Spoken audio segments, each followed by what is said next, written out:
Hooray! There it is. So yeah, we have the July 12th and July 26th Roadmap Roundups. And then, so there's a lot of, these were big Roadmap Roundups, compared to some of the ones we get. But then we also have, the Delta reports for both of those, which show the addition of upstream and downstream team schedules. So those are worth going over. And then I figured it was probably going to be a good thing to take a look at some mission feature stuff. Nazeris, do you have the Roadmap Roundups pulled up? Yes. Just Alrighty. trying to look for my list of upstream, downstream teams. All right, so starting off with the 12th, right? Yes, right? that's one. Yeah. All right. Oops. So as always, when we read documents straight from CIG, we like to read the headers so that we can make sure that we know the purpose of said document. So for the Roadmap Roundups, I'm just going to use the one to cover them both because, yes, it is the exact same. And I think I'm a couple weeks now behind on the index. What do I call it? Repository database. I think it was index. Roadmap Roundup index. Anyway, happy Wednesday, everyone. Every 2 weeks, we accompany the Roadmap update with a brief explanatory note to give you insight into the decision-making that led to any changes.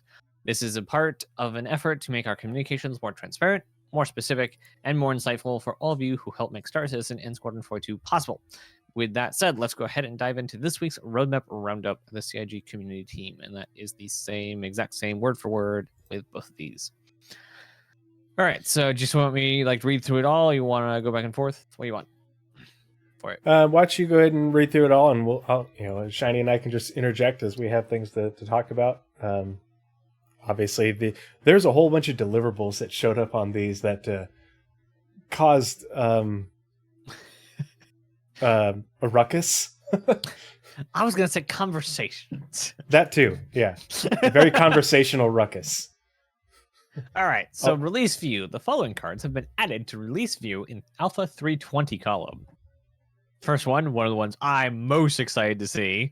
Same. Okay, not most excited. 320 is becoming a very large update. Anyway, to start us off, Seraphim Station, a new fully operational station positioned in the skies above Orison. This station houses multiple shops, cargo services, refuel and repair, and more.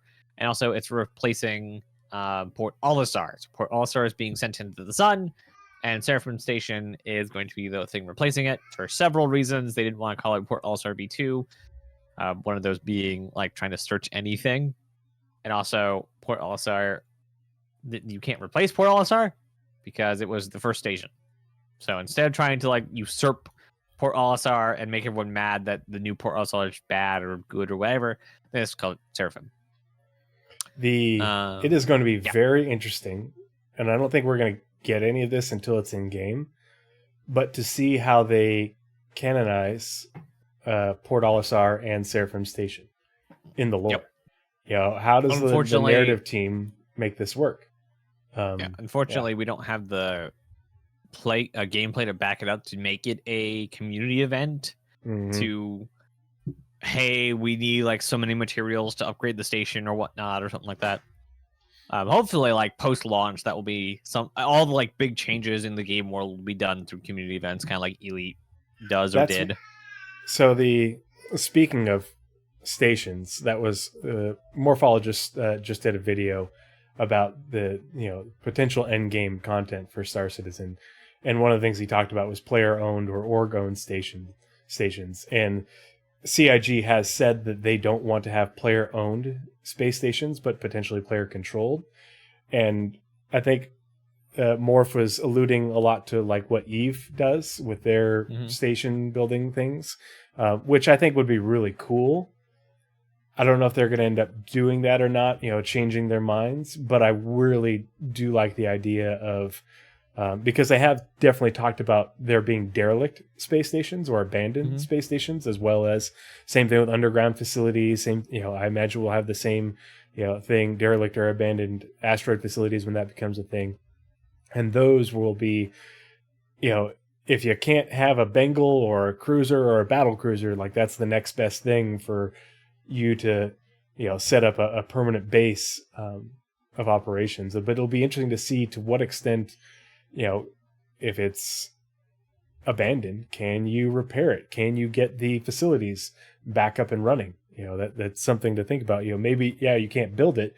It's a permanent structure, but like the Bengal, battle cruiser, like they've talked about, where if you find it, you have to repair it, get it back into service. I wonder if we'd be able to do the same thing like you were talking about, but with an abandoned station or, whatever other example, because that would be amazing content.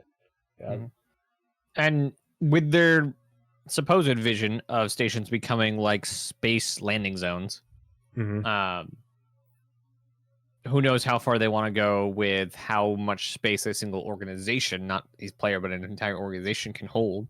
Can you hold an entire building at ArcCorp or Babbage or Hurston? Entire platform at Orison? Can you have that amount of space, like a large amount of space on a space station? But because the economy has to work, you can't own Seraphim. So I wonder if it's going to be rather a large chunk that is facilitating the gameplay you want for owning a station, but not necessarily just the entire station, because it's kind of like hard coded into the engine. The other thing that's interesting about Seraphim, and most people don't realize this, is that it's called Seraphim Station because the predecessor to Crusader Industries was Seraphim, or is it Crusader Industries or CI? It was Seraphim. Oh gosh, it was Seraphim something, and it was like a shuttle company. I forget the lore, but that's the company that the founder of Crusader Industries bought and used to build, Crusader from. And in lore, Seraphim, I think it was Seraphim Systems, was actually a religious or a corporation with like a religious background, which is where the word Seraphim comes from. It's kind of like a word for like a righteous angel type thing. So it's cool that they use that name to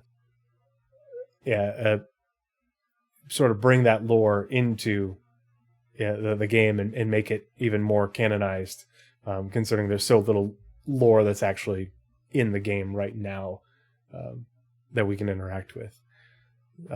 And like, I know a lot of people are very nostalgic about Port Olisar, and I get it.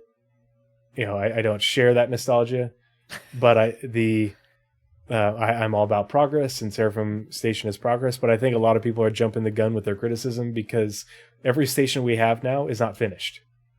We have the shells. The interiors are going to be massive. We only use up a small portion of the interiors right now. There's going to be a lot more variety within both in the interiors and in the exteriors in the future. We just have one style of station right now. And I think one thing that a lot of people may be taking out of context is, I don't know, and I've never seen anything to the contrary, so if you've seen something pointed out directly to me, but I don't know, and I don't think the low Earth orbit stations, your Seraphim Station, Port Tressler, Everest Harbor, by Genie Point, I don't think those are owned by the corporation that owns the planet. I may be wrong, but I don't think there's anything that says that they own them or they built them. And I think that's how, in lore, it makes it believable that all these stations are built using similar looking construction techniques and modules, that they're all built around the same time, built by the same corporations, and even operated by the same corporations. Yes, Rest and Relax, definitely operates the Lagrange point stations. But I don't know about the Leos. Their funding model was they go in a large portion of it is R&R, and they get other money to come in and help. Yeah, and so they're there and they build it because they have such a fast way of doing it. Yeah, but a lot of these other companies, they're contracted. Like Shubin and things. Yeah, they're contracted by this company to build them. Yeah, like the gas refineries are probably by like Shubin or someone who has stock in refining, would say R&R, hey, I need you to build this kind of station. Obviously, there's going to be traffic here because of this, and this. So we're going to go in this much with you and build station here. Yeah, you can operate the gas station that's attached to it, and but we need a refinery here, or a cargo deck here, and so on. If you're looking for more content on space stations, you really want to understand how they've been developed and where CIG's going with them. Recently, Space Tomato did several videos, a big old long, like 2.5 hour long podcast, like a 45-minute video looking at a bunch of stuff, and then also if you are one of like his Patreons or YouTube channel members. Sorry if you can hear the kids screaming in the background. It's nighttime and he doesn't want to go to bed. He wants to stay up and play. But yeah, Space Tomato did a bunch of really great content on space stations. So we could not have done it better ourselves. It's like, damn it, I wanted us to cover that, but we gotta. And we can still cover it. Everyone who covers it has a slightly different angle. So. But he did a really good job, so I highly recommend you checking that out. So yeah, sorry, tangent. Yep, nope, it's fine. All right, so number 2, going so fast. New Crusader platforms, adding 3 new points of interest in Crusader's atmosphere, providing new locations for missions and loot. I was shocked that was only 3. I thought they were gonna like push button, you now have outpost like quantities of stuff on Crusader to do. It's 3. I wonder, ISC should be good this week for it because they're going to be talking about these new platforms are built with Rastar, apparently. Oh, okay. Then yeah, that's probably going to be a main point right there. Yep. And so I'm looking forward to seeing, because up until now, we have only seen Rastar used for the outposts and the derelict outposts. That's all Rastar is used for. And now we know that Rastar is being used for these platforms because they're technically like, it's not the surface, but it's what is the equivalent of the surface for Crusader. So it'll be really interesting to see how they use Rastar to build this, because this is completely out of the blue. Like I did not expect this. I had no idea that, the Rastar is used to build these platforms. But I think this is, if they're adding 3 of them, hey, we've already gotten really good at the pipeline for the outposts. Now let's get good at these, and they'll add more. And every new, something they've said, like, yeah, sorry, something they said, like with other tools, the more tasks, different tasks you have this tool doing, the better the tool's going to get, even for that last thing, because they know how to do this. They don't know where the pain points are. So if they try and do this thing over here, it's kind of adjacent. They'll figure out, oh, if we actually do this, this, and this, it'll actually benefit both of these projects even more. So I'm really excited to see the IC for this week. And then the next subheading, the following features have passed their final review. Therefore, we are toggling their status to committed. Oh, it doesn't say turning them blue in this one. Normally it says turning them blue and toggling their status to committed. Oh, before we continue, one thing I thought was interesting, I couldn't find, and maybe I'm just blind or stupid or both, and Shiny, help us out with this. I couldn't find a deliverable for new Crusader platforms. There are a lot of release view cards that don't have corresponding progress tracker deliverables. Yep. Mm-hmm. Yeah. Yep. Nothing. So that must be bundled in to something else. Something that already exists, and Jake just didn't hook it up. I assume there's a 1-to-1 relationship between them, and they can't do mini to 1. Mm-hmm. I think also, like, we also get release view cards in the middle of progress view lines. Yes. Yep. So, for instance, the server meshing task in progress tracker will continue to be going when we get static server meshing 1. It's not going to show up on the progress tracker as static server meshing. We're just going to get the card on the release view saying server meshing or static server meshing. And it's probably not going to get linked to that deliverable. Mm-hmm. Yeah.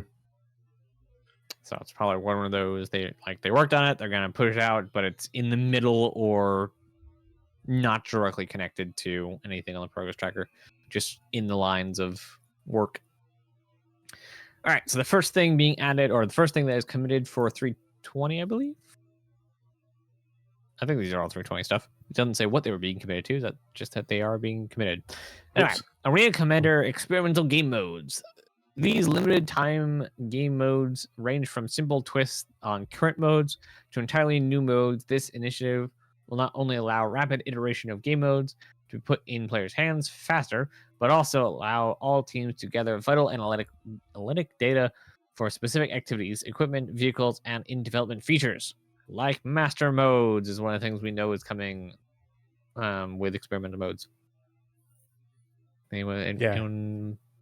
It's been in the leaks for the Evocati playtests for Arena Commander. So real looking forward to, obviously, like I haven't seen any leaks for them using it yet. I don't think I've missed anything, but obviously we're going to see this very soon. So I'm very excited to give it a try. It still blows my hair back that the image that I made to guess that was right. Oh yeah, you're the blur the blurred image, the window, or it's the new front end window with the different icons. Yeah. Nailed it. You heard it here first. Nice. My only problem with master modes being tested in experimental game modes is the problems people keep having, and I haven't read Yogi's entire rant they still having, saying master modes will not work. It keeps showing up in the news. Yeah, I'm gonna need a TLDR when it's over. I know, right? Yeah. I'm totally planning on doing one of those for both. They need to do a post-mortem for that conversation alone. Exactly.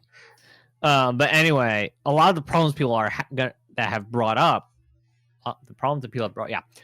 are not with combat or with everything else. It's with the in-betweens. And there is no in-betweens not combat and combat in Arena Commander.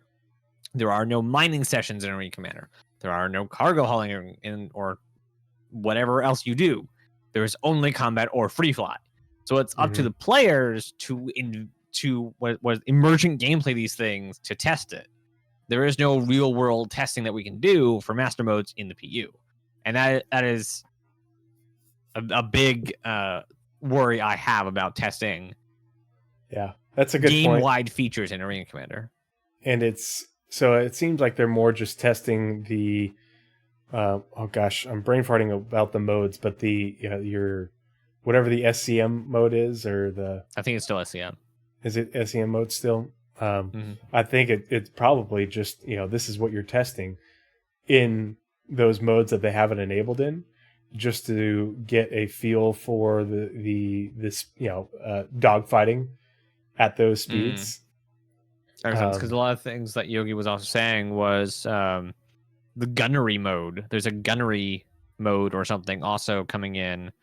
I don't know if it's alongside it or is it just a large portion of SCM, but it's going to basically it's going to give them a lot more tuning ability with all of the different guns and how they work. And he was talking about that even earlier today. Although with the I forget when they introduced them, the Arena Commander maps are a lot bigger than they once were. And so I guess, maybe you could see, you going to the high speed or unlocked mode to cross the map to intercept. But yeah, you're right that it's not like you're doing a whole bunch of nav. Say again, Shiny? You just immediately hit the map boundary going into QCM. Yeah. And splat. Yeah. I wish that alongside specifically master modes, because it is like a lot of people's problems is that transition. I wish that with it they were bringing in like some specific test maps. So like say here's a mining map or something, like here's a planet to fly around and you have this one mission you do. Part of the crew, part of the ship. Something. Part of the crew, part of the ship. Ultimately. Part of the crew, part of the ship. Part of the crew, part of the crew, part of the ship. Thank you, Othmion, for the follow. Good to see you, buddy.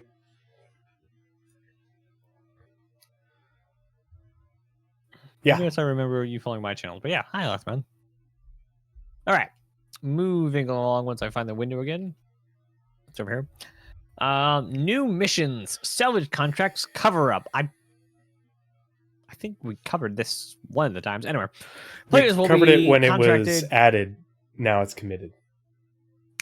Got it. Okay. Players will be contracted to strip the gang markings and paint off the ship that was used in a crime that the gang doesn't want to get caught for. Security forces will also be searching for the ship to confirm and prosecute whoever had committed the crime.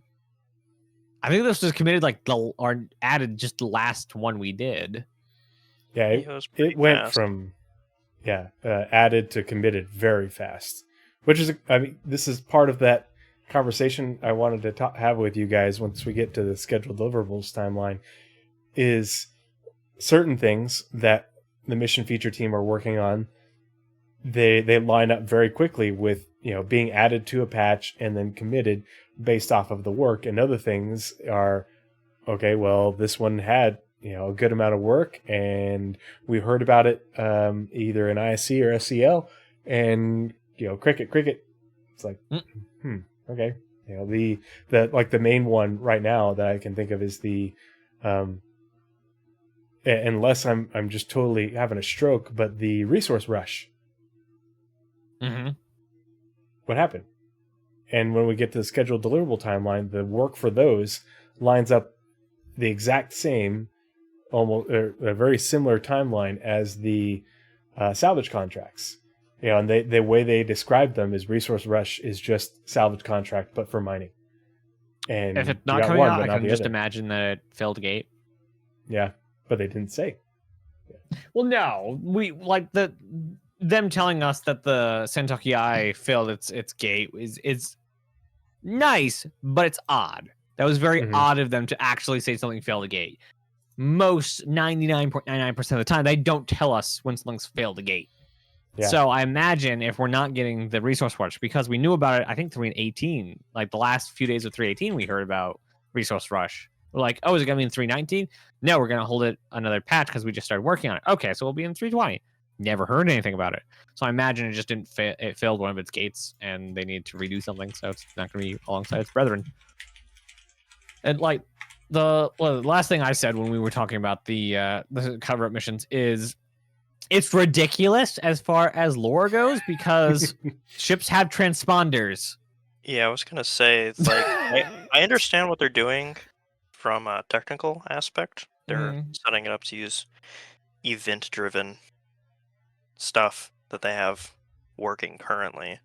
But yeah, the ships have transponders. They have the equivalent of a VIN. You stripping the paint from my car isn't going to change the fact that it has a VIN printed on it in 19 different places. When they scan it, you're just going to know. Yeah. Like, I would love that mission not have any hull? being added to the retrieval. Like, you go and you find the wreck or the derrick or wherever, and you have to EVA on board, or maybe it's crashed down on the ground and you have to pull out the flipping black box so that way they don't know. Or maybe have that be part of the salvage mission, saying, hey, not only do you have to scrape the paint, but you also have to get the black box. Because we already have the black box retrievals right now. Just add that in there, and that makes it more believable because you're covering all your bases. Not only does this, you can't see, but you have the black box thing that has the VIN imprinted in it. Okay, cool. That would make it a little bit more believable for me, but yeah. Or even EMP it. Something. Yeah. Right. Like it's a digital transponder, so it should be susceptible to EMP. That would be a really good way to. Like in my car, I've got a VIN printed in. Well, then they'd have to EVA and go check the physical metal of the ship. If they're trying to scan it, that's a digital signal. We're going to see it in the next Roadmap Roundup. The file scraping, or handheld scraping tool. So scraping would get like the physical VIN, or at least some facsimile of, and then EMP or get the black box would do the digital. I didn't do investigation missions, see if anybody missed the physical VINs inside the ship. Mm-hmm. They didn't check that would the be compartment. Like, how shoddy of a policeman do you have to be to show up to a thing? Well, I thought he went this way. No, that's just a husk. That's not the guy we're after. Like, I know the advocacy is dumb, but they're not that dumb. It's the the Skyrim, you shoot the guard in the head with an arrow, and Must be my imagination. yeah, and then just goes back to his patrol. Could have sworn. But I mean, God, that is so Skyrim-y, isn't it? Oh no. Yeah, they could take it a little bit farther, and it would be good gameplay. Mm-hmm. But they just stopped halfway with just the scraping. It's like, people are already looting things. Just put the BP black box somewhere in the ship, and you have to go grab it. And I really wish they had just not done this. Like, even like Northern Troop said, also hacking. Like, just hold this till you get the other half of the gameplay, because this is so half-baked feeling. Like, it doesn't fit with lore. It's gameplay. You can get way better gameplay. Like, it's just stripping a hull, so you can get more relaxed gameplay out of salvage without this anyway. Mm-hmm. So at most, you're getting a bonus for hull stripping, which you in a salvage ship you're going to be doing anyway. So it's very irrelevant. Very, very irrelevant. Anyway, moving on to probably the most anticipated feature of 320, the Mist Hull C, encompassing all tasks, including design, art, audio, and tech required for the implementation of the Mist Hull C's heavy cargo hauler. Implementation of the Mist Hull C heavy cargo hauler into the PU. Oh, geez, that last sentence. And we know from Jake that this also includes some more work on cargo hauling, not elevators and not a whole bunch of other stuff, but some more work on cargo hauling in the economy. The only thing economy? Oof. What economy? The economy that lets me do my trading gameplay loop. So Soon TM. The only thing, like, I am, obviously, Nazeris is a Hull C owner, big fan of the Hull C. A crap ton of the people in the community, and particularly my little community, are big fans of the Hull C. So I'm super happy for all of y'all. I'm very excited to play. Obviously this isn't going to be in, but I'm excited to be the engineer on a Hull C or Hull D, Hull E. To me, that's fun gameplay of, hey, how many miles per gallon can we get on this ship so we can, get the highest profit on this, cargo hauling mission. Like that. And that's gameplay for me. I've wanted for a long time, to be Scotty and to be able to say, I can give it more. This isn't all she's got. That said, I was disappointed by the ISC where they showed us the interim cargo loading unloading, because I really want them to show us how it's actually going to work, because that's an interim. This is what we can get in for the Hull C to launch. This isn't the cargo unloading's final form for the Hull C, Hull D, Hull E. And that's what I want to see, and we need a prototyping episode for it. Yep, that, or just give us a storyboard for these types of things. Yeah, prototype storyboard. Yeah, absolutely. Design documents. Remember they used to do design docs? Yeah, because we've never even had a design doc. The Hull C has been planned. The big hulls have been planned for ages, and since at least like 2013. Yeah, and we've known that they don't land to load and unload their cargo, and so they've never told us, except for just tidbits in the lore about the Argo cargo, which is like, okay, but that doesn't fly confirm one of it. those from the station down to the surface and back. It takes you like an hour. Yeah.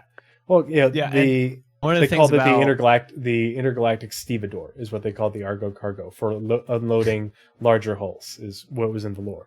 And so it's like everybody, we always assume that, you do it with that. Okay, well, how does that work? How?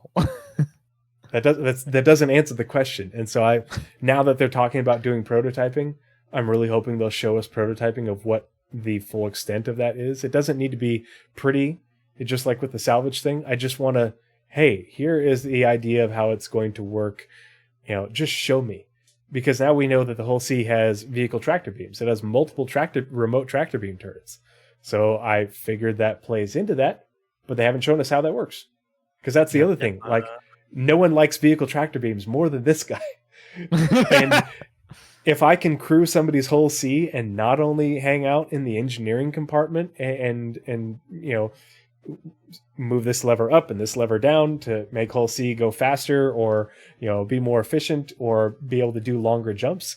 That's cool as hell. But then when we get there, it's like, okay, let's power down the engine, do the nice quiet, easy shutdown in order to take care of this Cubbins turbo quantum drive, and then be able to hop in a remote tractor beam thing and unload the cargo. Like, I'm all about that. This is why I'm so excited for you guys to have your ship. But we don't know how the things that I want to do work on your ship. Yeah, and as the engineer on a hull C or bigger, or even a hull B or bigger potentially, is one of your main jobs is shutting down the engines when you're not hauling cargo. Mm-hmm. Like, you got to make sure that you're not like 100% thrust every single time you turn on the engines, or else lots of windshield-sized hull C little splats. Yeah, resource management is the way that you proper planning and resource management is the way with a bit, particularly the bigger haulers, because it's the greater return on investment for that effort of how you make larger profits on cargo missions and whatever. And to me, that's fun. That's good gameplay. I don't have to be constantly shooting people or healing beaming them. Yep, we have been waiting for so long for not being able to shoot people. It's ridiculous. Yeah. And then the last thing on this roadmap roundup is wheeled vehicle handling improvements. This is like the third time we've seen this tile or a tile like it. Just give us a mouse wheel. Please give us a mouse wheel for vehicles. Updates and improvements to the current ground vehicle movement parameters and simulation, allowing for more robust tuning and identity between various ground vehicles. I'm glad this is finally getting committed. They really haven't shown, other than what they showed us last year, because it was literally a year ago when they showed how this, or showed part of this, and I don't think they've shown it since, have they? I even forgot they showed it a year ago, but yeah, it was a year ago because they had that was part of that. Oh, I thought that was just gonna be. I thought that was added just somewhere along the line. Yeah, no, there was an ISC where they showed some of those improvements with the things not being as slidey and all that. I know that wasn't all of it, but that was part of it. I would really like the vehicles to feel heavier instead of like ramping off a thing and going 1,000 meters into the air. Just like, especially like the Ursa, it's supposed to be big and heavy and just kind of like lurch over things. Yeah, like I want it to feel like a vehicle, not a BMX bike. Shiny, you were starting to say something? Oh, sorry. Was I? Did I say something? I thought you did. I don't know. I just keep on watching you spin, and then I think I hear you. Yeah, he turns around and he goes, huh? And nope, never mind. What? Nope. I don't know. All right. Yeah, that's it for the July 12th Roadmap Roundup. And like, this is like things getting added to the release view for 320, but then a bunch of things being committed. So this was a big one. And this was also for July 12th is when we got a bunch of the upstream, right? Or was that in this most recent one? There was a bunch of changes, so we got a bunch both for both updates. It was mostly upstream, and then we got a little bit more than half the downstreams. Should we look at the Delta report for this update before we go on to the next roundup? No, because I think that's going to be a lot more ranting of the same things. So I think we should do both the roundups, then do all the Shinytracker stuffs. I was going to say the wheeled vehicle thing was 14 months ago when they showed it to us. It was from the All Sprint Report 3. Dude's got dates. Yeah, it was May 12th. Yeah. The man who makes the roadmap has dates. It's shocking. Anyway, Progress Tracker. The following deliverables have been updated to the Progress Tracker. So not in any update, just on the Progress Tracker for now. This is the July 26th Roadmap Roundup, last Wednesday. Yes. New missions, Steal Evidence, a criminal mission type where players are tasked with infiltrating security post Korea specifically for some reason, and stealing files from Crusader securities for a hefty payout. Why did they not also do this in Clasher? Oh, that would be cool. I forget that I saw a video come across on my recommendeds the other day, breaking into Clasher. Mhm. Yeah, that requires you Like- to like knock out your friends and tractor beam them and then heal them. It's Definitely should be supported gameplay. I think we'll probably have, we're going to have those missions eventually. This is probably just the first, Yeah. go round of them. Interesting Well, that we they need And to- also, picked like, I Korea, imagine a though. lot of these missions are also being developed also with underground facilities in mind. Guaranteed. So where it's steal evidence, sure, we're starting with Korea because it's a security outpost, but also, what if you're trying to steal from Bering, like in the Belligerent Duck story? Mm-hmm. Like, it's still going to be a steal evidence mission, but it might be from someone specific. Think of all missions for chat, not necessarily you guys, because you guys probably know. All missions are basically a set of modules that are being developed that can be used in lots of other places.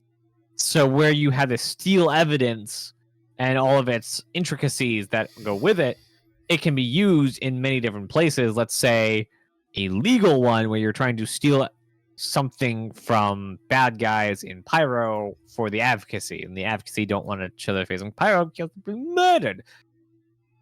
So all these different mission types, the salvage contract cover up, I'm sure that's going to be used elsewhere for something.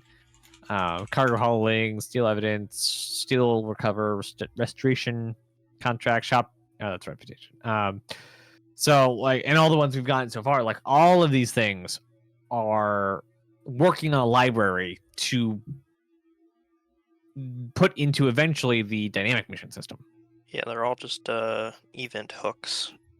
Mm-hmm. Mm-hmm. Yeah, things that will get triggered by, if this, then mission. If this, then mission with these bits, or this mission with these bits. Yeah. And eventually they'll be able to string together all of these hooks to actually make what I would call missions and not tasks, as a lot of the Quests. missions currently are. Yeah, quests. Or, yeah. Like, I think of missions as much longer endeavors. What we're getting is, go here, pick up this. Like, a single box delivery mission is a task, not necessarily a mission. Yeah, it's a contract. There's a contract job, or it's a simple thing. Mhm. I like things. That The are next simple. one, yep. And the next one is new mission cargo hauling.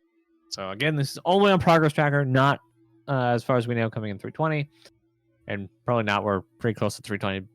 Should be showing up. We'll look at fairly these soon when we here. look at the Yeah. Delta reports and such. But yes, Yes. Okay. Making use of the freight. Oh yeah. No freight elevators are not in 320. Anyway, making use of the freight elevator feature. This mission type will have players hauling large quantities of cargo to earn both AUEC and reputation. So yeah, that's the best part. this is literally what people have been talking about for like the past year. This has been the feature around cargo hauling and trading for a long time, but has been very lively over the past year. Well, and Trading when is what we do now. Whole C When- was added to Roadmap was added to the release view in May. Everybody's like, okay, we're cargo missions. Yep. Okay, here we are. Yep. A couple months later, and now they're working on them. Thank So God. trading is what we do now in game, and that's your own money buying a lot of buying an amount of a commodity and finding somewhere to sell it, whether that be holding on to it till the demand's higher or going to find somewhere where the demand's higher and then selling it at a markup or whatever the market is there. That's trading. That's what we do now. Cargo hauling, the thing that the whole CD&E are built for, are not that. You're not supposed to be, or at least lore-wise, you're not really supposed to be putting up 5, 10, 20 million in trading money and then trying to find somewhere who wants that much stuff without needing that much stuff already. So who's 30 just going million. to buy it off the open market? 30 million credits of scrap. Mm-hmm. So cargo is hey, this company is buying this much cargo and need it transported from A to B. That's cargo hauling. And that's what we're finally getting with these missions. The freight elevators have been a key part of this because they didn't want to shoehorn a new feature into an old system. So even with the Hull C now, we're getting this in between. The cargo hauling is still the next. So they could have, I think, and I hate saying this, but delayed the Hull C until this came out. I know. I could already hear people screaming at me because I'm kind of screaming at myself. But like, freight elevators are that feature that is basically the PES of hauling. So this is just a classic example of they planned for these things to line up. They planned for them to line up, but this and the freight elevators, freight elevators I don't think are relevant to the Hull C at all. But until we get confirmation on how that loading unloading works, then we don't know. But the new missions, cargo hauling, and the quantum economy, etc., were things that they probably wanted for the Hull C, but the Hull C is done, and now all of a sudden they put it on the roadmap, and then, these aren't going to be done yet. Oh, well, here's what we can get in for this to work for 320, which I'm not going to begrudge them about it all, because it's probably going to be a matter of a patch or two before we get cargo hauling missions contracts, and that's fine. And they won't be driven by quantum when they release, I bet, but these are driven by quantum. If you go back and you watch the quantum presentations, they talk about how everything that is moving around on the screen is being done under contract. And that's what Tony Z says. He's like, this is generating a contract to do this or to do that. And they talk about how players and NPCs will be competing for the same contracts, for the same missions. So when you see a Quanta moving, this raw metal, this aluminum over here to this refinery station over here, it's being done under contract. When you see them moving the refined version from here to here, it's being done under contract. And that's a contract that would be offered up on your mission manager app or whatever for a player to take. And if you don't take it, or if you don't take it fast enough, a Quanta will take that. But there will be so many contracts in order to keep the economy moving that, yes, you'll be having to compete for them, but, it's not a matter of, you're fighting in the cargo deck with NPCs in order to, get the ticket. I hope when we get the Mobiglass rework that the amount of missions reflects that. Mm-hmm. That a lot of these commodity missions, the salvage missions, the mining missions, the cargo missions are dozens of missions, and they're always pinging in and popping out because they're always coming in, and NPCs and players are always picking them out. And it'll be based on where you are, but if you're at the Seraphim Station, which is going to have a cargo deck, and who knows which cargo company or companies are the more dominant ones in Crusader space versus wherever, but Kovlex FTL. You'll have a whole bunch of them from that corporation going to all over the Stanton system and eventually out of the Stanton system, and you'll just pick the ones that you want based off the they'll probably have filters, so you can say, okay, I have this much cargo capacity, or I have this much cargo capacity left after having already picked up a mission, and that way you can, or a contract, and that way you can select the ones that you want and daisy chain them around and say, okay, you have, say you have a constellation, an Andromeda, and what is that, 64 SCU, right? Something like that. 96, 48, 64, 96. I always forget. 96?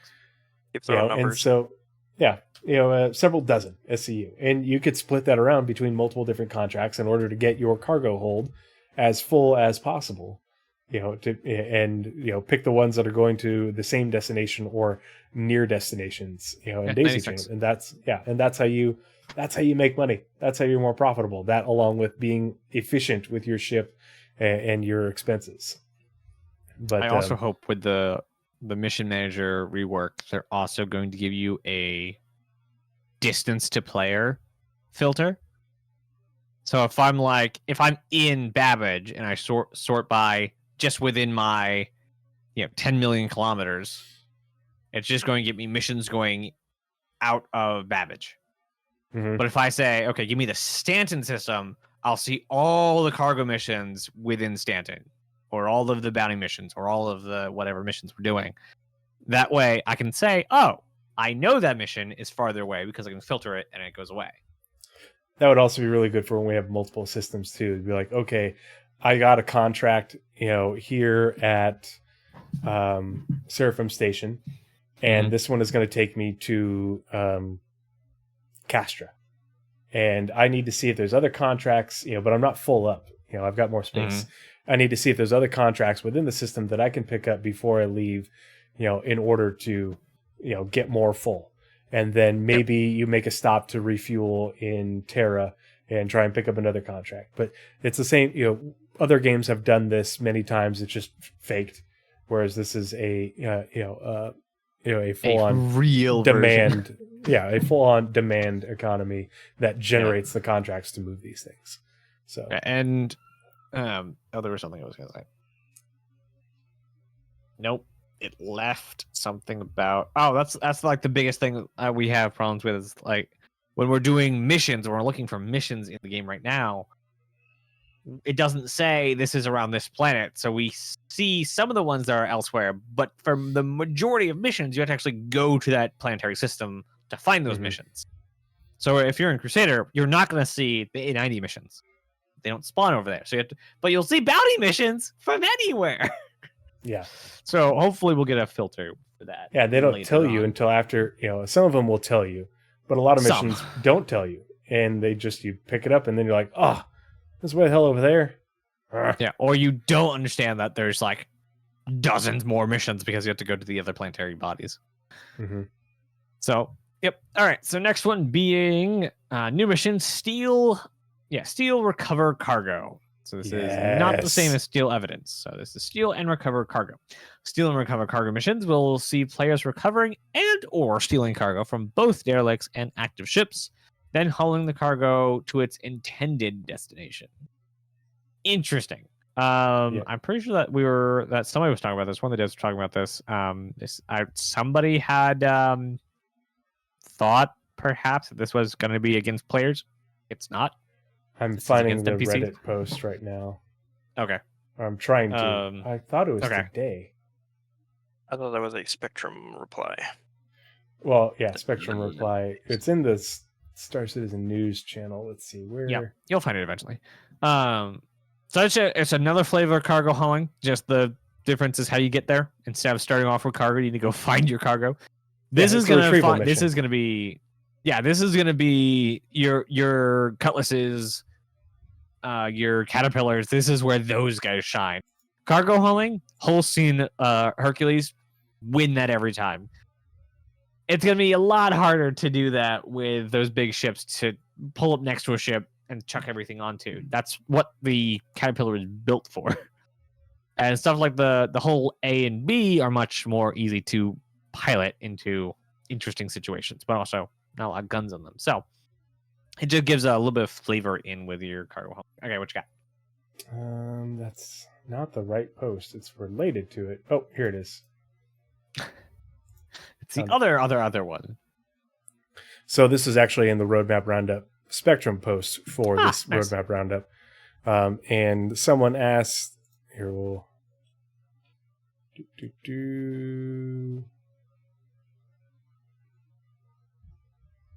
Okay, so Sienna Hanan asked, please tell me the active ships, because it says steal, recover cargo missions will see players recovering and or stealing cargo from both derelict and active ships. So these are going to be really interesting. I'm all about the retrieval, recovering cargo, especially from derelict ships. I love exploring derelicts. This is my peak gameplay. Whether it's in space, doing EVA or on the ground, I just love that stuff. And then hauling the Isn't cargo that what the to Corsair its is intended built for? destination. Exploring the inside of other ships? Yeah. Euphoria CIG replied, hi, Sienna Hanan. There's nothing to worry about here. The steal and recover cargo missions target NPC ships. So, have no fear. Not going to be directed to new players. Mm-hmm. I'm very excited for them. I think these are Though going to be a lot of this fun. could be some sort of a they could attach this to some sort of a bounty system where a pirate has stolen cargo and you're tasked with stealing it back in the future. That'd be a cool gameplay mission. Like we already have bounties. The concern there is that for lawful players getting their stuff taken by pirates for the stealing, the God Marker discussion. So what? Well, they're getting rid of the God Marker with Bounty Hunting V2. Right. So like kind of DM. like combining the steal, recover, and bounty hunting into the same mission. Like, hey, there's a bad guy out there. We'd like you to go find him. Step 1, either dead or alive, whichever the contract calls for. But also, he stole cargo. We'd like you to find that and bring it back to X destination. Kind of just like a 2-in-1 mission. Yeah. I like it. I think I'm all for it. Interesting. All right, and then our last mission in this roundup. Yeah. New mission, restoration contracts. Utilizing the repair functionality of the multi-tool salvage attachment. Players are tasked to restore ships from bow to stern, patching up the hull, replacing missing or faulty internal components, and replacing weapon loadouts in new salvage yard locations.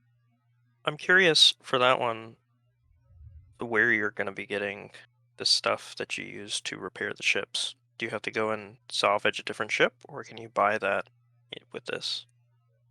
That's one thing I'm very curious about, because the new salvage yard locations, okay, this is brand new. We know nothing about these.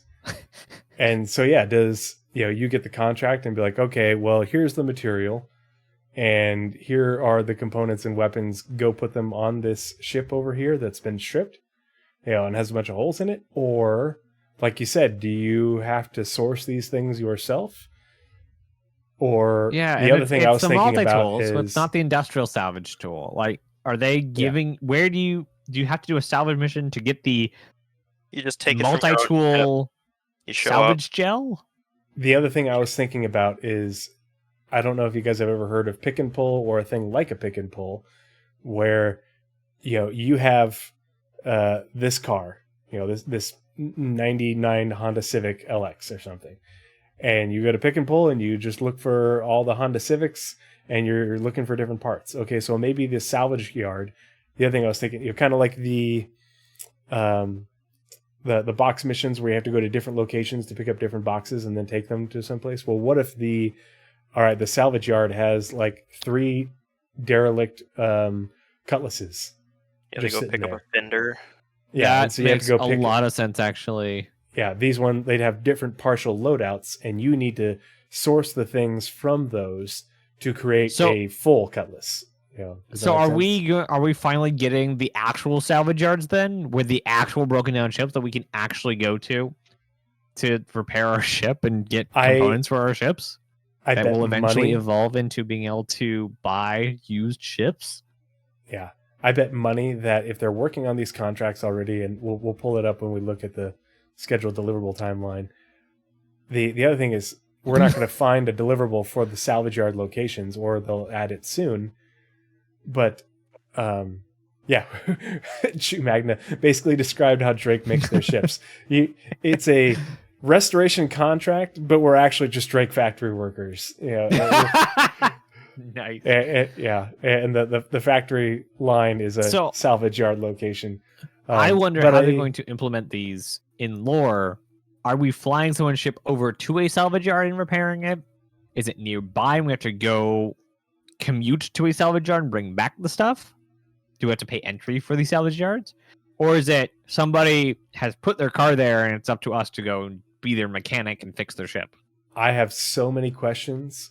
I think the first thing we'll probably see is the sandbox teams who are working on the new salvage yard locations. I think we'll probably see those in an ISC in this next quarter. I wouldn't be surprised. Well, because depending on what CitizenCon has. I don't know. I think if they're talking about it, I think it's a low-hanging fruit thing that they could show off that isn't big and flashy for CitizenCon. I don't think they're going to show us this just yet, but I think that they will do what they've been doing with ISC with their, the what's the little disclaimer in the bottom corner say? Not indicative. It's the whenever they make their own little B-roll and it's the representations. that one. Not actual gameplay. This is the whimsies of the content team. Yep. I forget what it actually says, but basically that it's just for show, just for demonstration purposes. Something like that. All right. So we're moving on to the next trio. We actually have an entire other category to get to in this one. So we have 3 things. I'll read them all, and then we can talk about all of them holistically. So 3 reputation things. First one being shop discounts. Players will have the ability to receive discounts in certain shops based on their reputation with affiliated organizations. Reputation hostility. Players will encounter AI that are either friendly or hostile based on the reputation with the organization the AI belongs to. This includes different friendly fire thresholds and defense responses. The last one, reputation sandbox triggers. This feature will allow for players to have their reputation increase or decrease with organizations based on their actions in the persistent universe, separate from missions. This, in turn, will either allow or prevent players from accepting missions for particular organizations. So the sandbox triggers is basically everything you do in the game will affect reputation. And then the other 2, the sandbox trigger can affect hostility and discounts, but you also get hostility and discount stuff from mission stuff. What do you guys think? I love the reaction I saw on Paul's face when he saw these, because Paul the Astropub has been pining for more reputation in game since it first got added and has since been very not meaningful. Was this the lore teams before it was the gameplay team? No, the reputation the gameplay team. Reputation was owned by Systemic Services and Tools, but they built the foundation and the framework, but then it didn't go anywhere. They were waiting for. They were waiting to evolve the technology when gameplay was waiting to do anything. I'm like.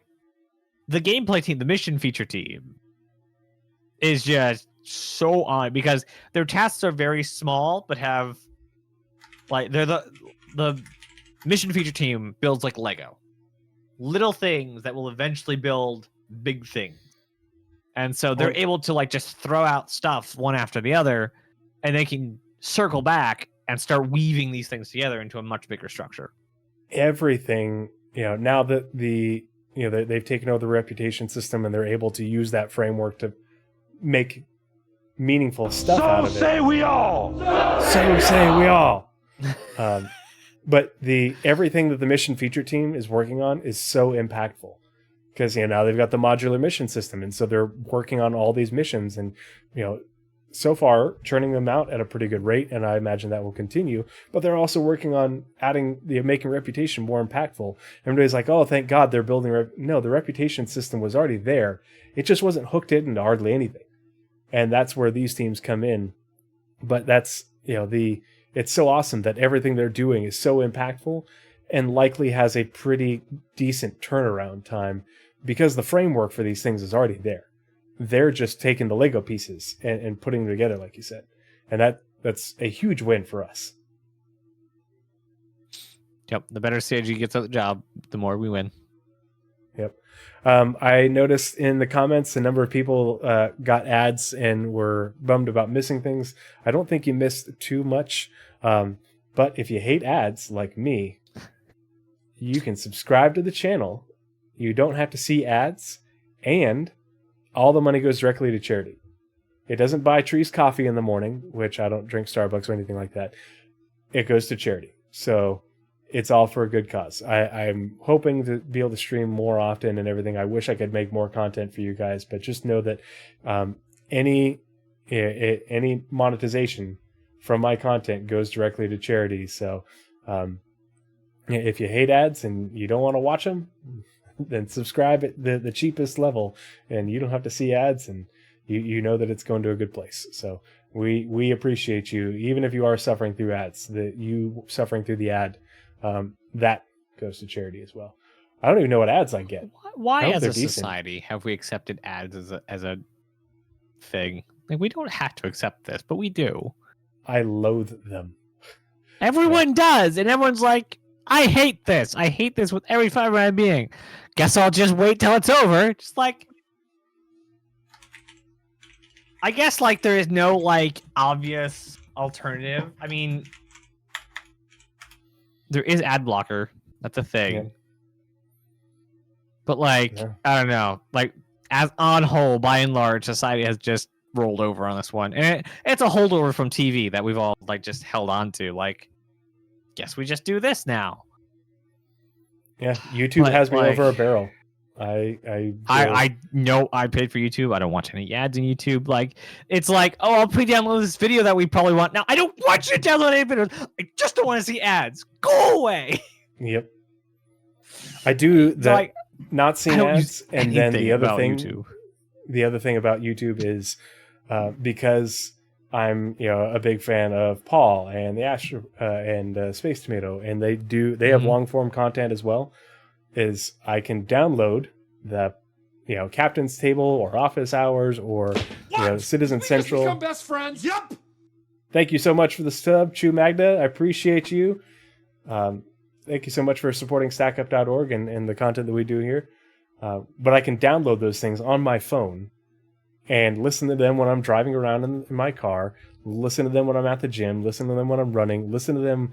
I'll download them on my tablet. So and that's have how that you playing get so while- up on news. Yeah. When I'm cooking, when I'm cleaning the house, when I'm taking care of the kid, I have that playing in the background. And that's how I, watch and listen to all these things, because I always have it downloaded, and that way I can take it with me wherever I'm going.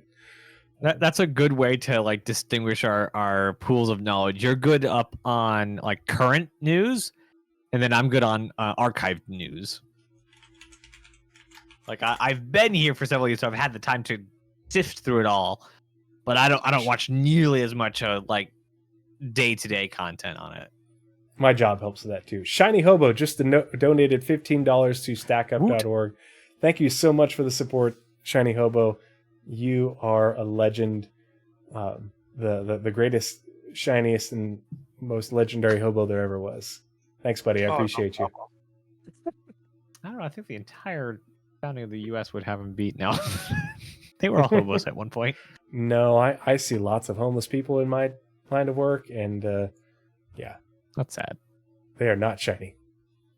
That's the other part is my line, my job. I have there's lots of tedious tasks during downtime, and so like when I'm doing my equipment checks in the morning when I start shift, I have my phone playing, and it's Paul or Space Tomato or somebody, and or Super Mac Brothers, Board Gamer, playing in the background while I'm doing those things. So yeah, this is me internalizing my goals to be in that echelon. Yeah, the problem is, in order to have downtime at work, you have to do awful work, like taking care of ultra sick people who are constantly trying to die on you, and often do. So that's the trade-off. Yeah.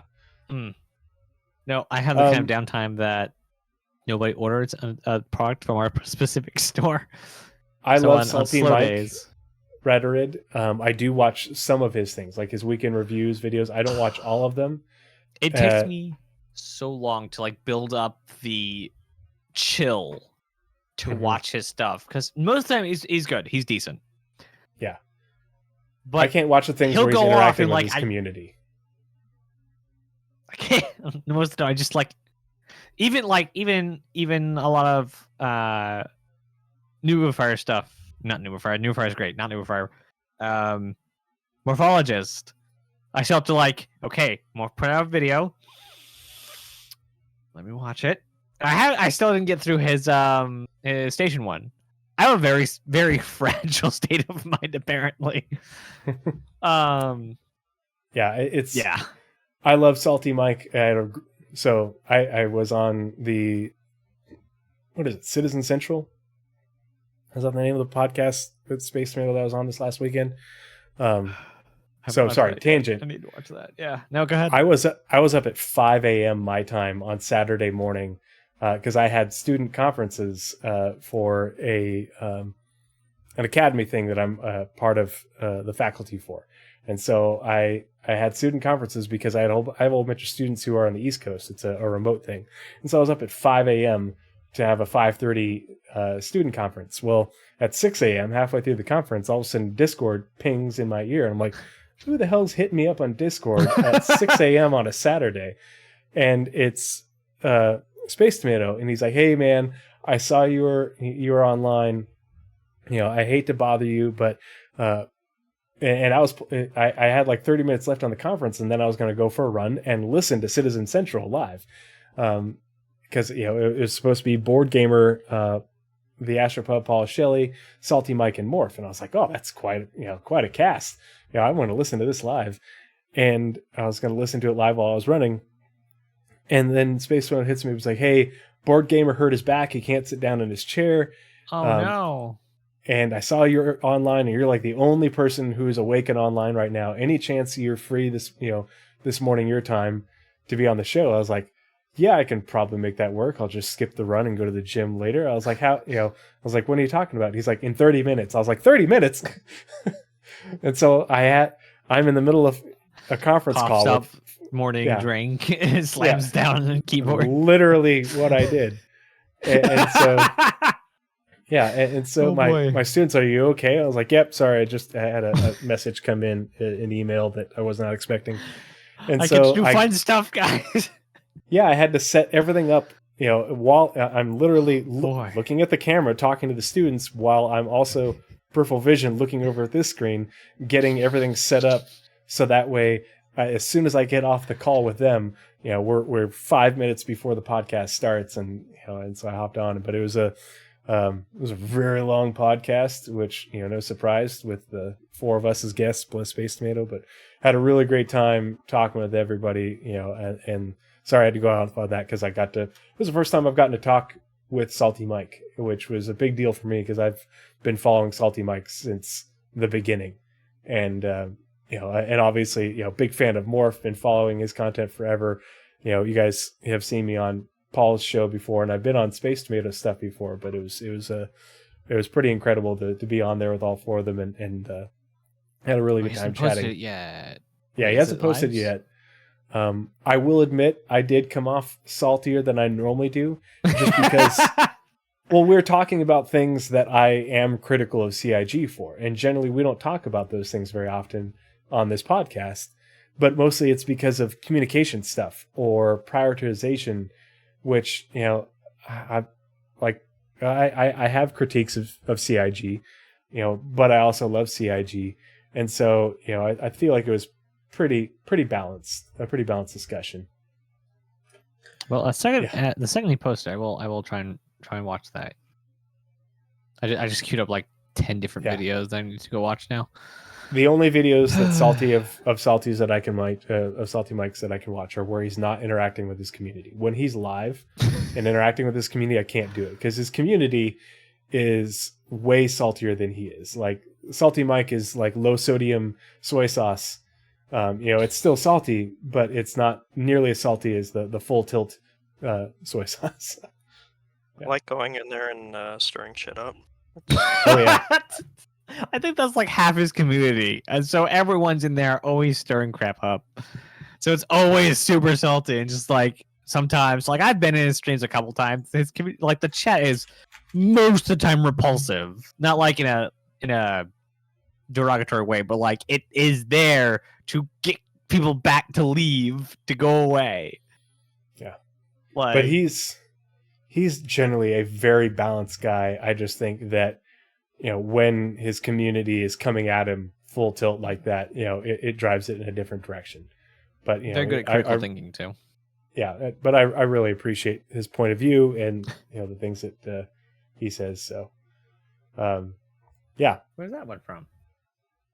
Apparently it is up, and I'm just dumb and blind. It's No, fine. Privated, unless he posted it already. I don't know. Oh, okay. So he's probably just waiting either for his schedule or don't open it there. Oh, it's unlisted right now. Yeah, unlisted. Yeah, the original live recording I think is still up there, but it's unlisted. But you have the link, you can watch it. Gonna and posted it later. Yeah. All right. Now I have another video. I have to Can you give I me have some? up to like 3 114 hours, too. tabs. Oh boy. Yeah. All right. Where are we? Oh yeah, we Release still have view. another thing. Yeah. I lost Windows. Hold on. There we go. Release view. All right. Physicalized cargo updates. So the following cards have been added to the release view targeting 320. So this is what Jake was waiting on. He said as much in a Spectrum post. He didn't want to say anything about the cargo updates that were or were not coming anytime soon because he didn't know what was being confirmed for 320, specifically as in relation to the whole sea. This is that post. Physicalized cargo updates, adding new functionality to accommodate the release of the Mystical Sea. This includes both automated cargo loading at LEO stations as well as SCU containers up to 32 SCU. I imagine that last sentence is talking about when trading, you will not be getting 1 SCU boxes. If you buy 32 SCU worth of commodities, you will get a single 32 SCU box. I cannot wait to fill anything like us. Well, I want to do still some cargo running with this Hercules because seeing those giant boxes in the cargo will just be nice. Also, That's please the give other us thing viable containers. is how. Oh gosh, yeah. Well, so I want to assume, but I'm hesitant to do so. But it says, as well as SCU containers up to 32 SCU. I'm assuming, but I'm hesitant to do so, that this means everything between 1 and 32 as well. Because we had 1, 2, 4, 8, 16, and 32 is what we had 24. in that last. Was there a 24? I'm pretty sure there's a 24. Someone find that image because it was in the leaks a while back. But anyway, I want to assume that those are going to be in there as well. And I'm very curious to see how it goes about, because right now we still only have cargo trading. So it makes sense if you have a cargo or a cargo hauling mission, if it says, oh, okay, I'm going to give you this much SEU and it'll break it down into the right amount of containers in the right size. And, they can have any other combination. But if you buy a certain amount, how does it decide what containers to put it in? Does it just give the most efficient size? Yeah, just round up to the nearest ship? Unit, or round up to the nearest SCU, which is 100 units, and then take the biggest you can, and then round up again, take the biggest you can, round up again. So that way you'll get, if you buy 31 SCU, and then just a simple math to see, is it closer to a 32 or a 24 cargo container? Okay. And if they want to do it the round down, so it'd be, then you get a 42 and keep breaking it down till you have as little space as possible in the bingo, there it is. Yep. Thank you, Jacob Makes. You are a legend.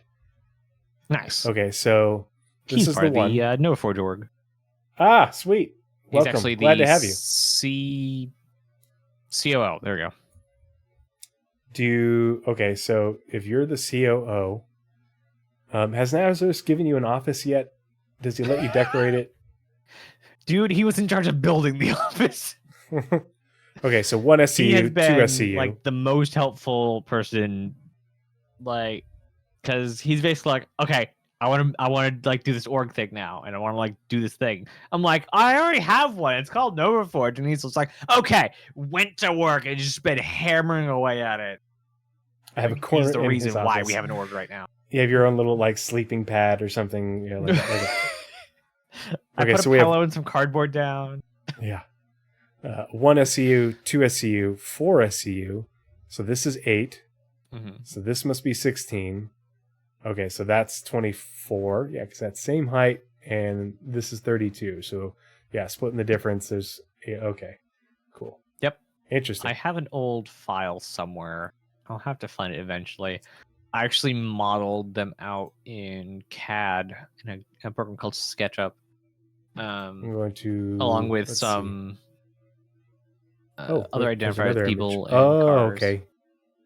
Yep. Here's the top-down image. I'll count Very that. good. So every save and bookmark sketch files. Oh boy, I have so many scatter files. I have a Kraken in here. City plan. right. Let's get this finished up because we still need to look at a few more things for the progress tracker. I'll look at that when you Or the guys Shinytracker. are hitting the tracker. All right. The following cards have been added to the release tree targeting Alpha 320X. So 1, 2, 3, 4, 5, 6 infinity, somewhere in the 320 branch. Crusader A1 Spirit. Specifically, unfortunately, this is not the C1, this is not the E1, this is specifically the A1. Does anyone know why we're not getting the C1 at all? I think it's just because they started on the A1 first and they're farther along, and they're probably not far behind on the C1. But I would. But So they've it done this says- before, where like they'd still give the variants at the same time.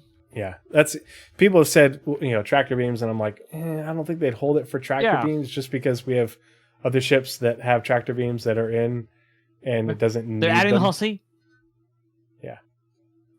So anyway, yeah. building, balancing, and implementing Crusader Industries Light Bomber, the A1 Spirit, into the game. Maybe We'll it's look something at new the with sprint their on the progress tracker. Yeah, maybe it's something new with their pipeline that they've started to tackle instead of series specific ships, because they did the same thing with the Steve.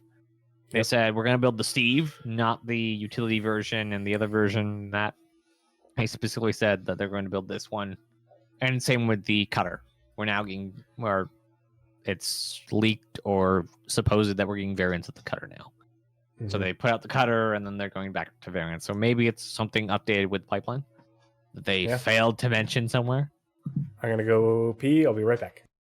All right. And then the last one on the list, also targeting a 320X, is new Crusader platforms / new missions, retrieve consignment. So both of these, due to... Interesting, it's also targeting 320X.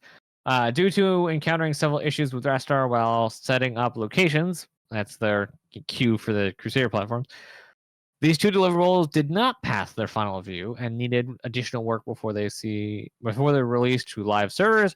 Therefore, these features will remain tentative on release view, and now we'll target a 320X release while remaining in the 320 column.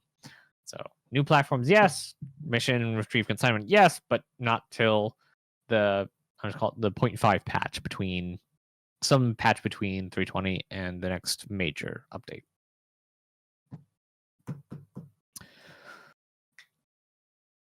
Any thoughts on those two deliverables there, Shiny?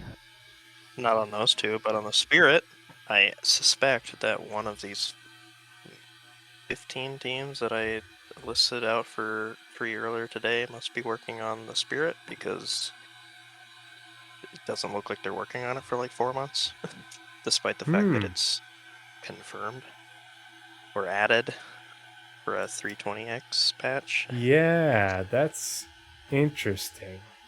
It's just definitely missing some. Like the downstream teams? Yeah. You're talking about? Yeah. Something in there is missing. Is the Spirit supposed to be a squadron ship? No, I not doubt that it. I've heard. No? All right. Yeah, I mean, you can look up at on the actual progress tracker. Because those are the teams that got delayed. Oh no, Jake. I see my dad. Eminence and Shadow said, I hope the C1 will have a higher SCM speed than the MSR. Almost guaranteed. Smaller ships have faster speeds. Okay. Generally. So, Yeah, so something's clearly missing in that gap. and I forgot they didn't separate it by the variants like they did to the... That's the weird part. Like, perk. Hey, what do you mean no? So you can, I guess you can speculate. The 15 teams we have there. Yeah, there's concept art. So here's vehicle content. EU art and design. All right, so yeah, let's see. Let's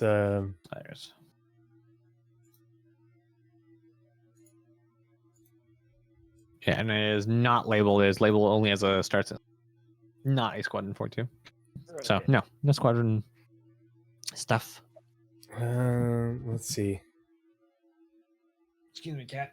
I think my papers. VFX is definitely a downstream team that works on ships. VFX,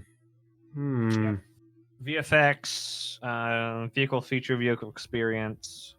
Yeah, but vehicle feature. No, vehicle features upstream. Yeah, that's interesting. Huh. Vehicle. I wonder if did maybe vehicle they experience die? There are a couple Yeah, of things that I have on here that I don't think exist anymore. Vehicle experience got rolled into vehicle feature. Okay. Yeah. Yeah. Audio, VFX, interactables, lighting, narrative, physics. The other thing that we could be, we may have gotten part of the vehicle content team's schedule, but not all of it. They may have some of the people's schedule, but not all of them. I mean, I think that's less likely, but it's potential. Let's take a look at the Delta reports first for the July. Is this the right one? No, this isn't the right one. How did I click on the wrong one? Very carefully. Oh, we didn't have a Delta report for the 7/12. Okay, so we've already covered this one. We've missed 2 this year. What? We've missed 2 updates this year. Total? That there just wasn't one? Because it broke? Yep. I'm kind of expecting it to break next week, so we have a cadence of 1 month things for the rest of the year. Yeah. They're like, oopsie, once a month. Forgot. Oops. Okay, so we have. All right. Here's the Delta report for last week. Okay. What is that? What is what? Delta report. I don't know what that is. Oh, He's asking you to explain what the Delta report is. no. Actually, that's a good idea. ShinyHobo, why don't you explain? Because we have you here, and there are people who are new here, or people who are relatively new, and then people who are going to be watching on YouTube. Why don't you explain what the Progress Tracker Delta report is, and then Nazeris, if you want to get started on going down the. We already know what the deliverables added are, but if you want to go down and just update everybody on how many, it's this team, but with an engineer, and I will be right back because I just need to grab some water. Is that okay? Okay. Yep. Yeah, I've never seen this in my life. I have no idea. The Progress Tracker Delta report is a report printed out by a Discord bot that I made last year that pulls down all of the information available in the back end that makes the Progress Tracker possible, and it compares it to the previous version of that pull down. And it lists which deliverables were added, which ones were removed, and which ones were updated.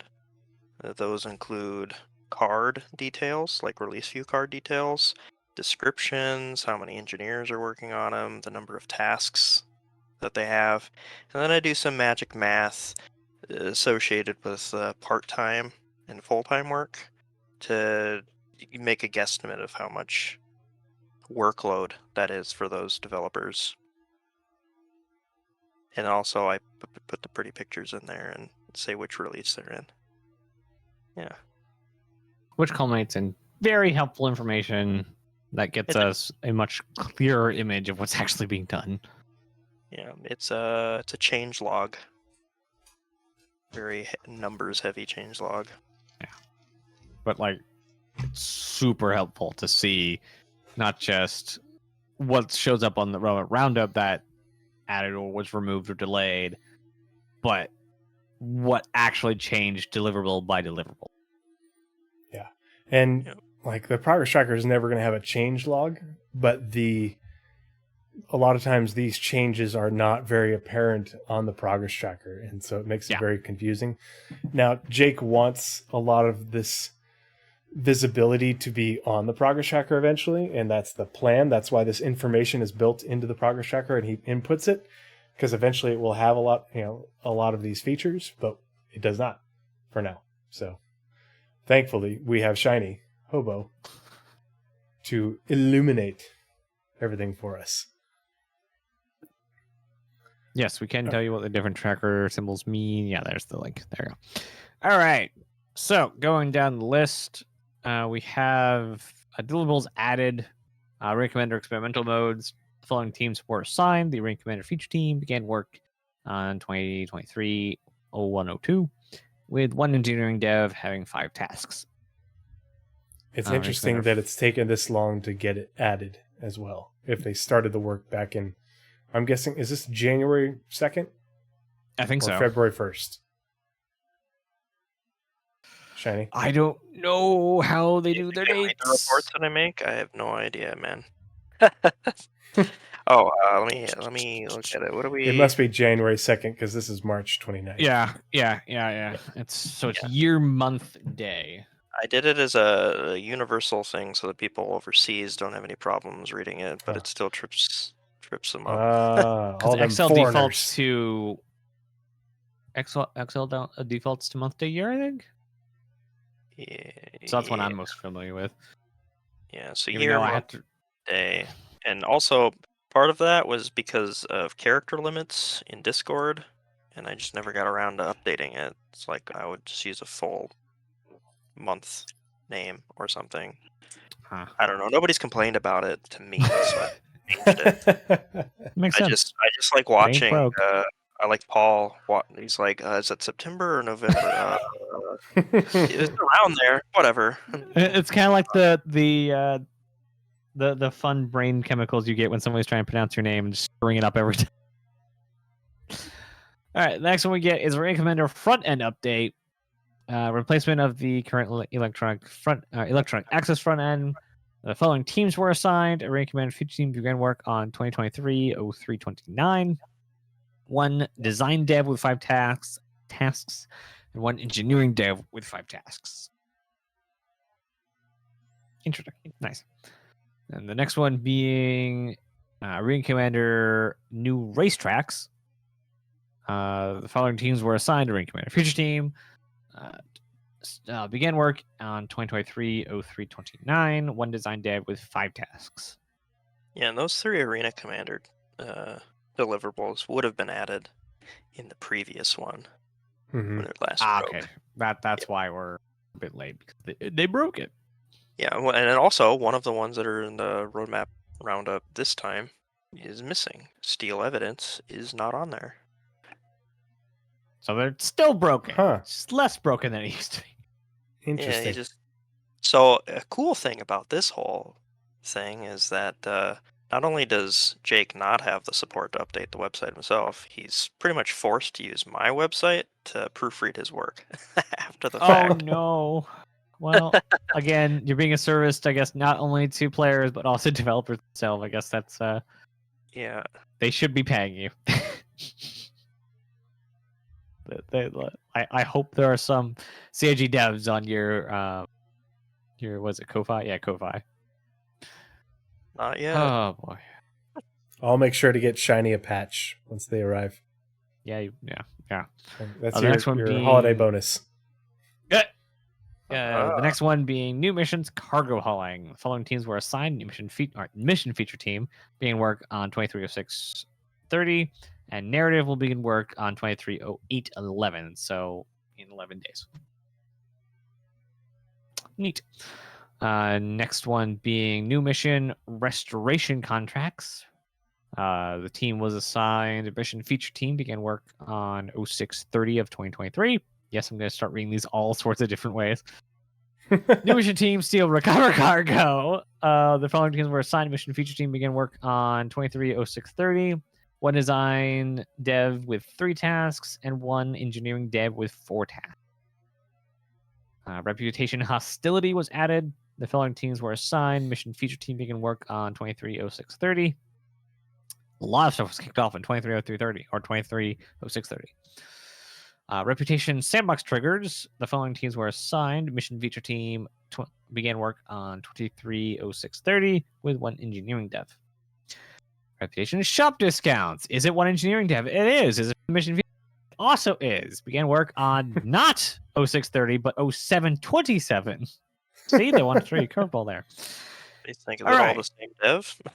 Is it all the same dev? That's a great question. They're all, I can't imagine, because it's all one. So shop discounts and triggers are both 128% load. And then Yeah. hostility is 144. So I imagine these are like 3 devs working on their own tasks. I would hope, instead of one dev having to cover all 3 of them in the same amount of time. Well, if you look on the timeline view, all of Mhm. those missions are full-time. Mhm. And if you interpret it the way I would interpret it, if it's full-time and they're separate tasks, then that means that it's each deliverable has their own engineer assigned to it. That would make sense. Maybe. I'm pulling up the mission feature team on the timeline right now. It will load. Bingo. Oh man, look at all Full-time the. upstream. That is a right mess. Let's see. Yeah, it's the if you put new it in- missions. So down here. Aha. Bingo. Yeah. So See, I like having okay. my scroll all the way to the end, so the deliverables are as far left as possible.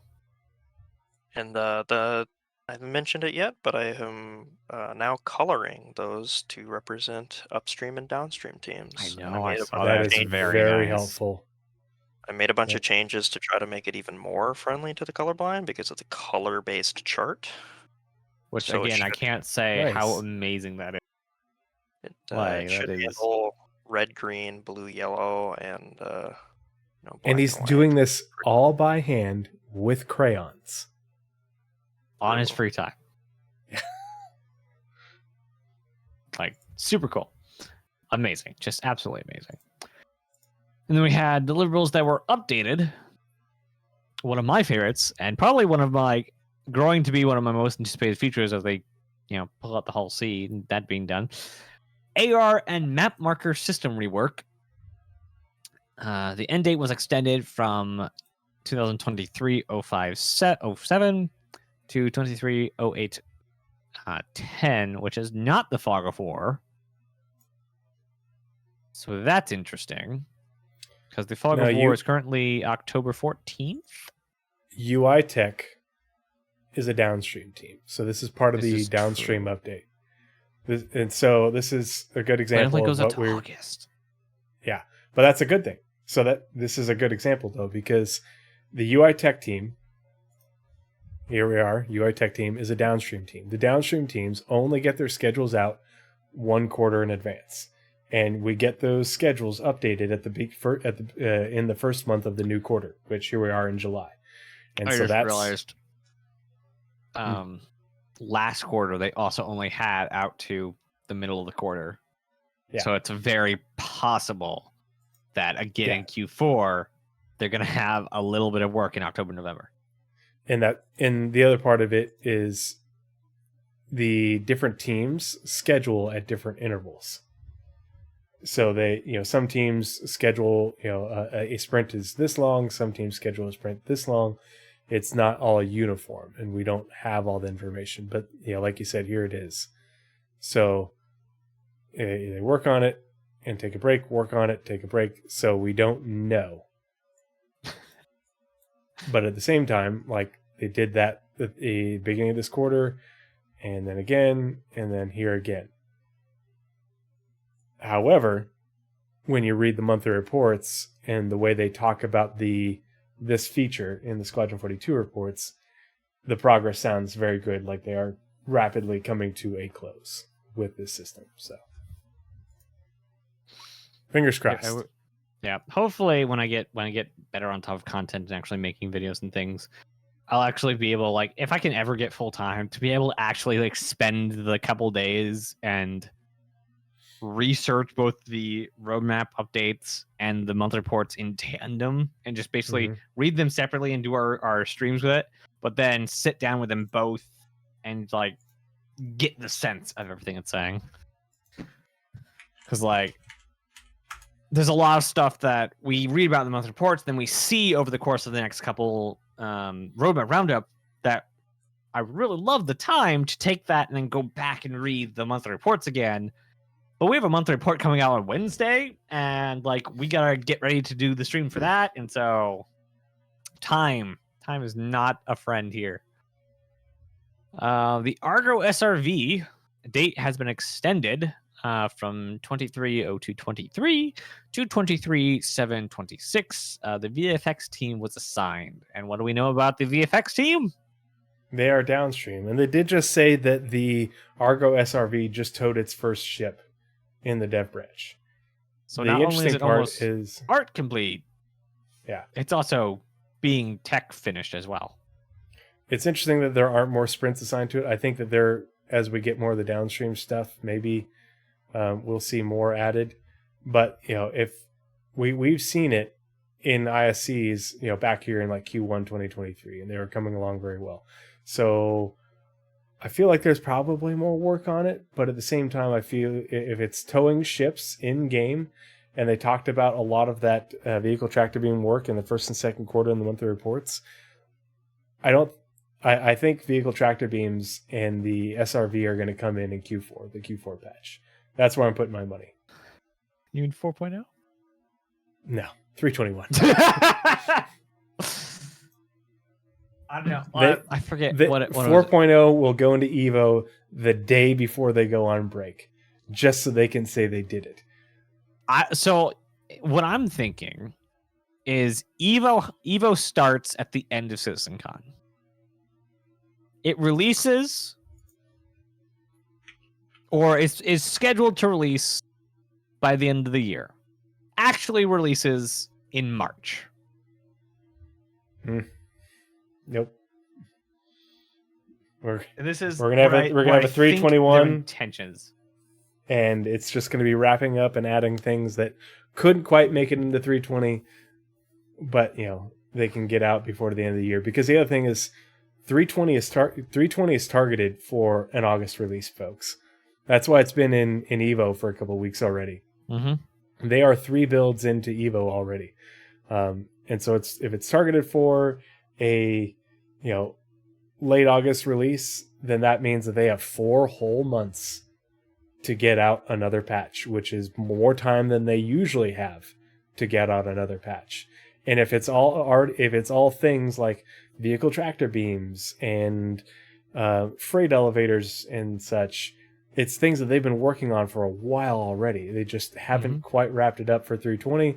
And so it's low-hanging fruit that they can in for 321. And it makes it look like 321 is a bigger patch, except for they didn't get these things done, in a matter of months. They've been working on it for over a year. So yeah, that and underground facilities and resource management and bounty hunting and that needs quantum, and then you need like the quantum simulation, and then you need server meshing, and 4.0. Look at that. And CitizenCon is going to have its own 320.1, and then IAE will be a 320.2, just so they can get new ships in and the CitizenCon update or content. Obviously, there's. Oh, go ahead. Sorry. I just, from what I'm seeing, that's what I'm getting the sense of, is that there's a plan. I think they want the 4.0 branch to kick off with CitizenCon. Their Evo starting 4.0 at CitizenCon. I know they said they wanted a long test period with it. So I just don't think they'll be able to do that and a Evo cycle, the regular patch cycle for 321. Because the other part is, I think 321. They're trying to do 4 patches. I think they're going to delay 321, and that will be just filler in point patches. And then they're going we're going to put, day 1 or day 2 of CitizenCon. It's going to get, okay, this is an Evo or this is in some form of PTU. And we plan to have this out by the end of the year. Same thing with 318. We plan to have 318 out by the end of the year. Oops, it's March. I could see that, except for they're trying to do the 4 patch thing this year, which is why 319 wasn't 318.3, because they want to say that they've had 4 patches.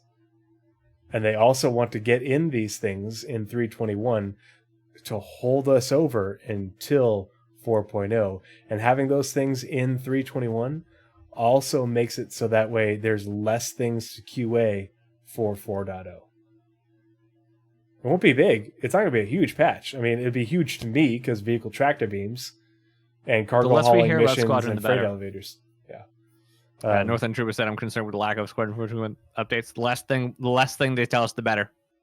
We get the monthly reports and they're like, this is getting done, this is getting done, this is getting done."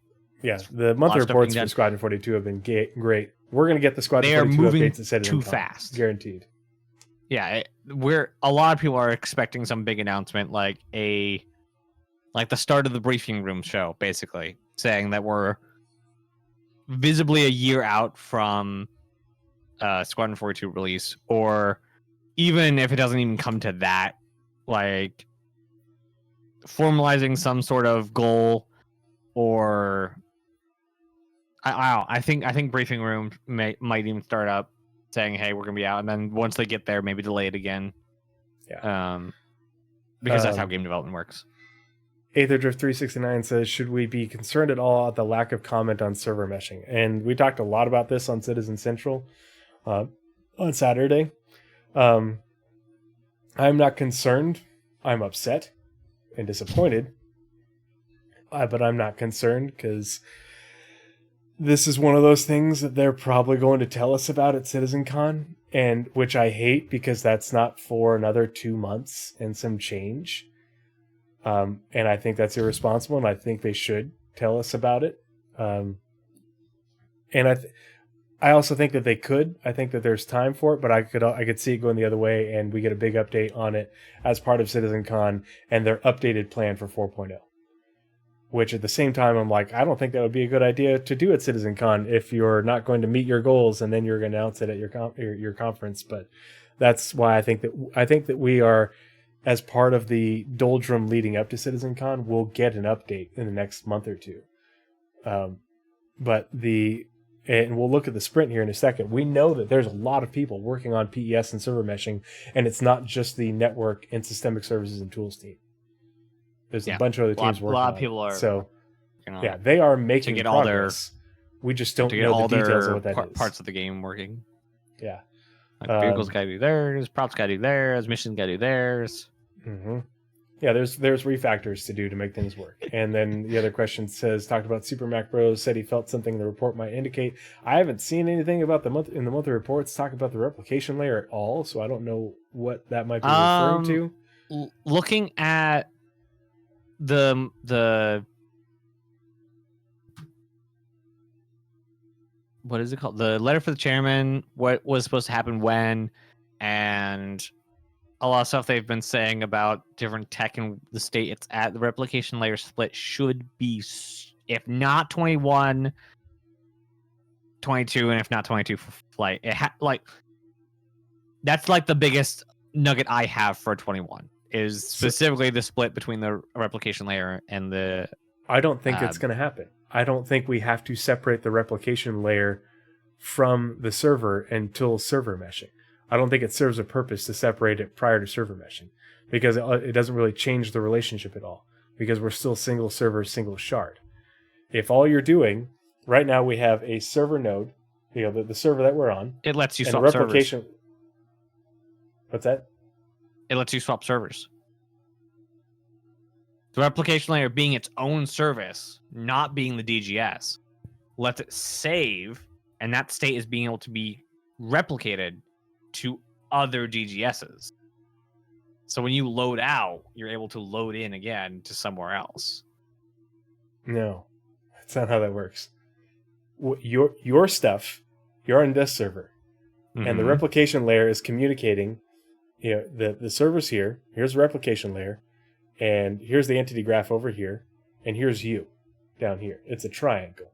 And so the replication layer is communicating everything between those three entities. And so if you log out of this server here, the replication layer saves all the relevant information from you onto the entity graph. And that way, if you load up somewhere else, The replication layer on that other server pulls that information and loads it onto that server. Right, so separating the two doesn't do anything until the replication layer needs to communicate with multiple server nodes that are in a server as part of a shard. So, like, if the plan is still to have 4 server nodes in server meshing version 1, with 2 for Stanton and 2 for Pyro, and you have that's when you need the replication layer separated, because the replication layer needs to communicate with all 4 server nodes as part of that shard, and the entity graph and the clients. That's why you need to separate it. But if you do it before that, it doesn't change the relationship at all. It just means that it's not it doesn't running change the relationship, but it's still a step. But it's a step that doesn't need to. They're still going to complete the task, but they don't need to complete the task and then do a separate task of making it so that replication layer talks to multiple servers at the same time. Because the replication layer being separated in order to talk to multiple server nodes is the part that is the next step, not just separating it just for it to still do the same job. Does that make sense? Because until we have server meshing, we don't need it to be separate from the server, because it's still communicating with only one server. It doesn't do anything different. Yeah, at a time. Because the replication layer, the back end, the inventory system is still where we call our ships to. That is graph. The back end inventory. That is that.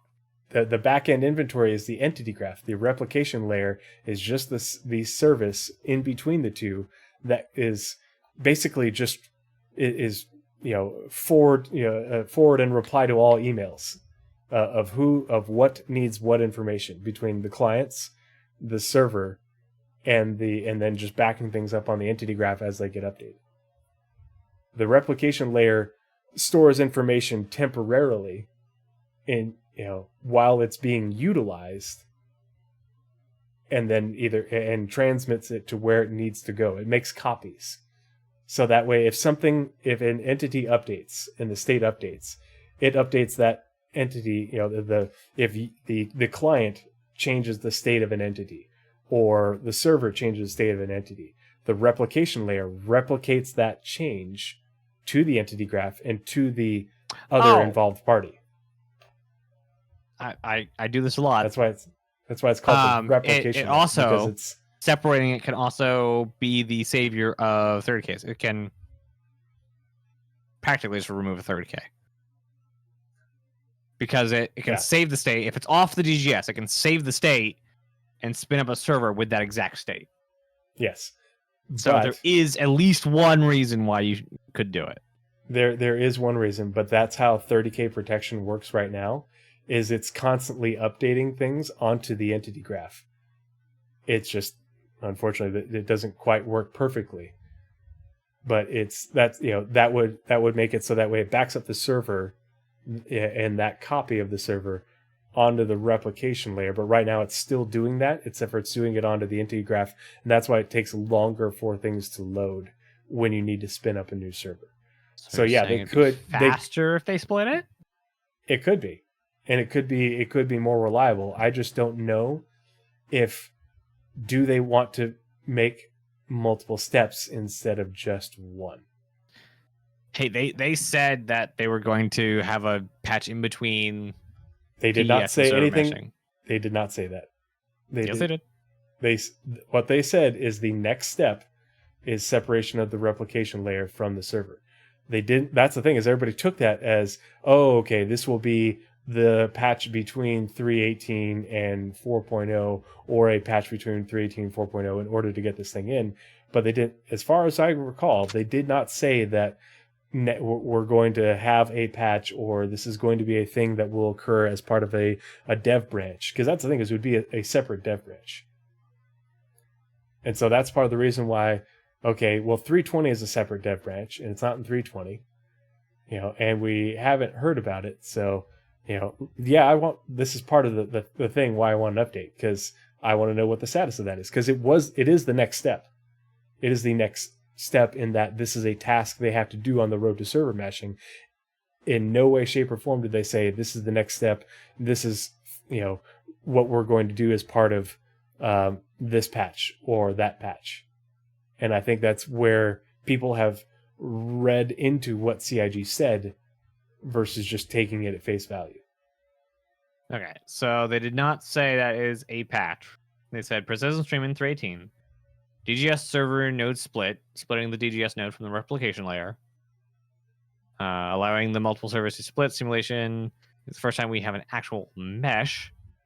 And then tech preview, first server mesh prototype.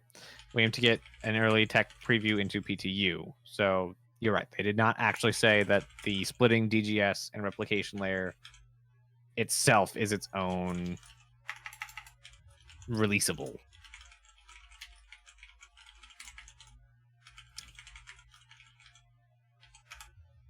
So what you're saying is 4.0 in November. Okay. Bug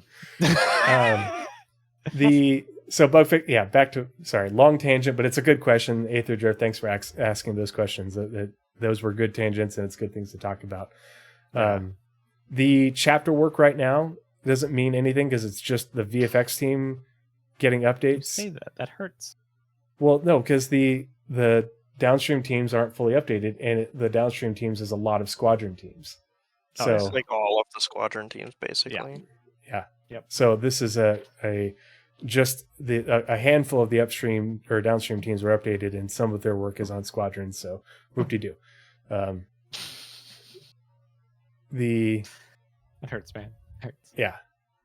God, we're when is fire? Holy crap! When is fire? They've been dragging this on for so goddamn long. Yeah. Well, fire is resource system, is life support. Mm-hmm. It depends on how long or how much stuff they want in version 1 of resource management. Because they have life support, fire, and resource management all coming out together. Do they want gravity? Do they want X, Y, and Z? Like it's all about how much they want in the first release. Like with underground facilities, they said there's going to be a default set. It's going to end 12 rooms or something, and that's what they want for their initial release, and then they'll add more. They have to do this. They did the same calculation with what they want in resource management for its first thing. So just got to get to that point. And also, we just heard in the was it ISC or was it the monthly report that the VFX guys are actually doing their final work on Fire now, actually making it not developer art. That sounds like everything we've seen, huh? That sounds like a monthly report. That sounds familiar. Yeah, because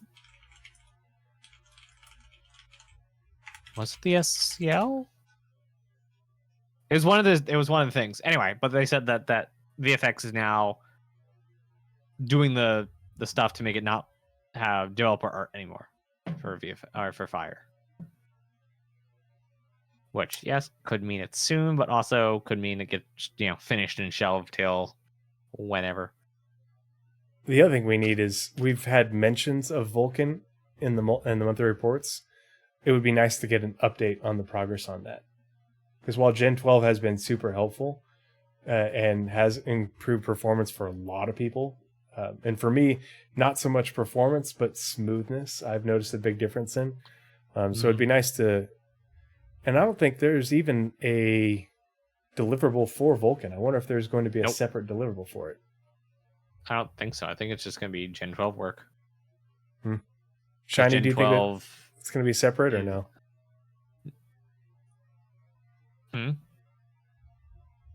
What's that? I was asking Shiny if he thought that it was going to be a separate deliverable. No, I don't think so. It's all going to be part of Gen 12 because at least the deliverable itself contains Vulkan by name as an additional feature. So I don't know why they would split it out, but they are very inconsistent. So really, maybe they'll have 4 of them for some reason. I don't know. Yeah, that would be part of for the course for CIG. It would make tons of sense. Yeah. I keep on forgetting. So remember, Hex was the thing. They had Hex icon name up in like the top left corner of the quantum presentations. Mm-hmm. But here, let's pull up the deliverable. But I feel like it means something else. The visualizer, I thought, Right. that visualizes. It's a back-end tool for CIG to be able to meddle with stuff. Yeah, Okay, doesn't so- it that provides you with the heat maps and whatnot? Mhm. So the viewing the quantum stuff is just one part of its feature set. It's just one like tab that they're showing us. Yep. Okay. Yeah, and in the title it says specifically enables player relations, but also developers to view and manipulate real-time data. So basically, any real-time data and any levers they build into these microservices in the mesh. So Mm-hmm. the replication layer, Atlas, hybrid, so on and so forth. Go to the unofficial roadmap for server meshing to figure out all these microservices. They can pull the levers using Hex. They can pull different inventory stuff to help players recover the character and whatnot. Basically, it's the entire suite. Hex is the entire suite of backend dev tools. Mm-hmm. Why they named it Hex and Well, not something much more techy? Like the live service dev tools. Yeah. Yes. Um. The real-time dev tools for the servers.